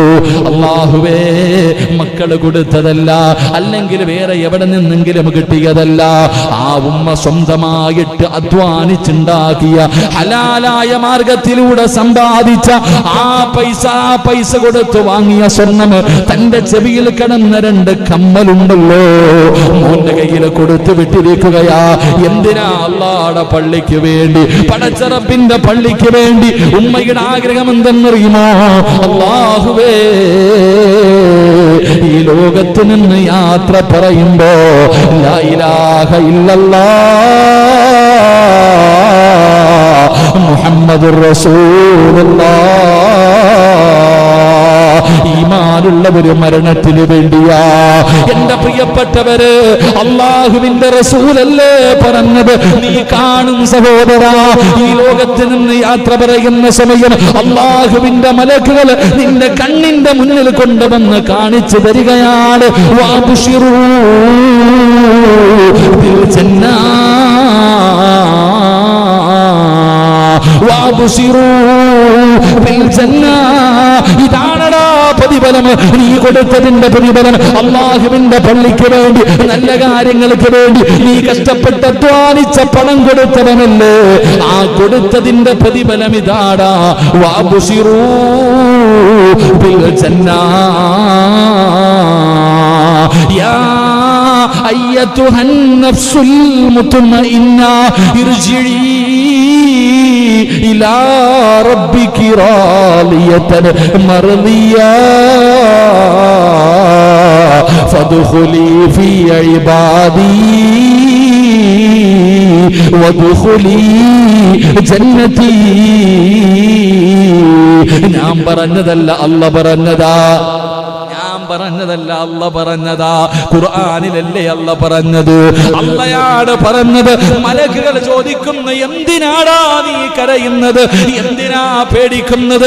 നീ തന്നതൊക്കെ റബ്ബിന് വേണ്ടി കൊടുത്തവനല്ലേ, സദഖ കൊടുത്തവനല്ലേ, അല്ലാഹു ഇഷ്ടപ്പെട്ടവനല്ലേ, വാരി കൂട്ടി വെച്ചവനല്ലല്ലോ. കോടിക്കണക്കിന് വെച്ചിട്ട് പടച്ചവനെ സ്വർണം കൂട്ടി വെച്ചിട്ട് സക്കാത്ത് പോലും കൊടുക്കാത്തവർ, ഒരുപാട് കയ്യിൽ വെച്ചിട്ട് കൊടുക്കാത്തവർ, അവർ റോഡുകളുടെ നടുവിൽ നീ നന്മയ്ക്ക് വേണ്ടി കൊടുത്തവനാ, നല്ല കാര്യങ്ങൾക്ക് വേണ്ടി കൊടുത്തവനാ. ഈ പായിപ്പാട് പള്ളിക്ക് വേണ്ടി ഒരു കല്ല് വാങ്ങുന്നതിനെങ്കിലും പൈസ കൊടുത്തവര് അല്ലാഹു നിങ്ങൾക്ക് തരുന്ന പ്രതിഫലം എന്തെന്നറിയോ? മരണവേദന സഹിക്കാൻ കഴിയാതെ കടന്ന് നിലവിളിക്കുന്ന രംഗമുണ്ടല്ലോ, മരണവേദന സഹിക്കാൻ കഴിയാതെ കടന്ന് കരയുന്ന സമയമുണ്ടല്ലോ. വാപ്പാ ഉമ്മ, എന്റെ ചെറുപ്പക്കാരാ, അല്ലാഹുവിന്റെ മലക്കുകൾ ചോദിക്കുകയാ, എന്തിനാ മോനെ നീ കരയുന്നത്? എന്തിനാ നീ കരയുന്നത്? എന്തിനാ നീ പേടിക്കുന്നത്? എന്തിനാ നീ കിടന്ന് നിലവിളിക്കുന്നത്? നിനക്ക് മരണവേദന സഹിക്കാ കഴിയുന്നില്ല എങ്കിൽ നോക്കടാ, വാബശിറൂ ബിൽ ജന്നാ. ഈ കാണുന്ന ചിത്രത്തിലൊന്ന് നോക്കുമോനെ, ഈ കാണുന്ന ചിത്രത്തിലേക്കൊന്ന് നോക്ക്. ഇതാടാ നിനക്കല്ല തരുന്ന പ്രതിഫലം, ഇതാണ് സ്വർഗം, ഇതാണ് സ്വർഗം. ഇതല്ലേ നിനക്ക് വേണ്ടത്, ഇതല്ലേ നിനക്ക് വേണ്ടത്. ഇതിലേക്ക് നോക്ക്. ലഹും ജന്നാത്തുൻ തജ്രീ മിൻ തഹ്തിഹൽ അൻഹാർ. ഇതാ അല്ലാഹുവിന്റെ സ്വർഗം. ആ സ്വർഗത്തിങ്ങനെ കണ്ടുകൊണ്ട്, ആ സ്വർഗം കണ്ടുകൊണ്ട് ഇങ്ങനെ ഇരിക്കുമ്പോഴാണ് മലക്കുൽ മൗത്ത് അസ്റായീൽ ആ തൊണ്ടക്കുഴിയിൽ നിന്ന് റൂഹ് ഇങ്ങനെ വലിച്ചെടുക്കുന്നത്. സഹോദരാ, സദഖ കൊടുത്താ കിട്ടുന്ന, അല്ലാഹ്ക്ക് കൊടുത്താ കിട്ടുന്ന അഞ്ചാമത്തെ പ്രതിഫലം എന്തെന്നറിയോ? മരിക്കുന്ന സമയത്ത് സ്വർഗം കാണാനുള്ള ഭാഗ്യമാ. മരിക്കുന്ന സമയത്ത് സ്വർഗം കണ്ടു മരിക്കാം. അല്ലാഹു ഭാഗ്യം നൽകുമാറാകട്ടെ, അല്ലാഹു ഭാഗ്യം നൽകുമാറാകട്ടെ, അല്ലാഹു ഭാഗ്യം നൽകുമാറാകട്ടെ. അൽഹംദുലില്ലാഹ്.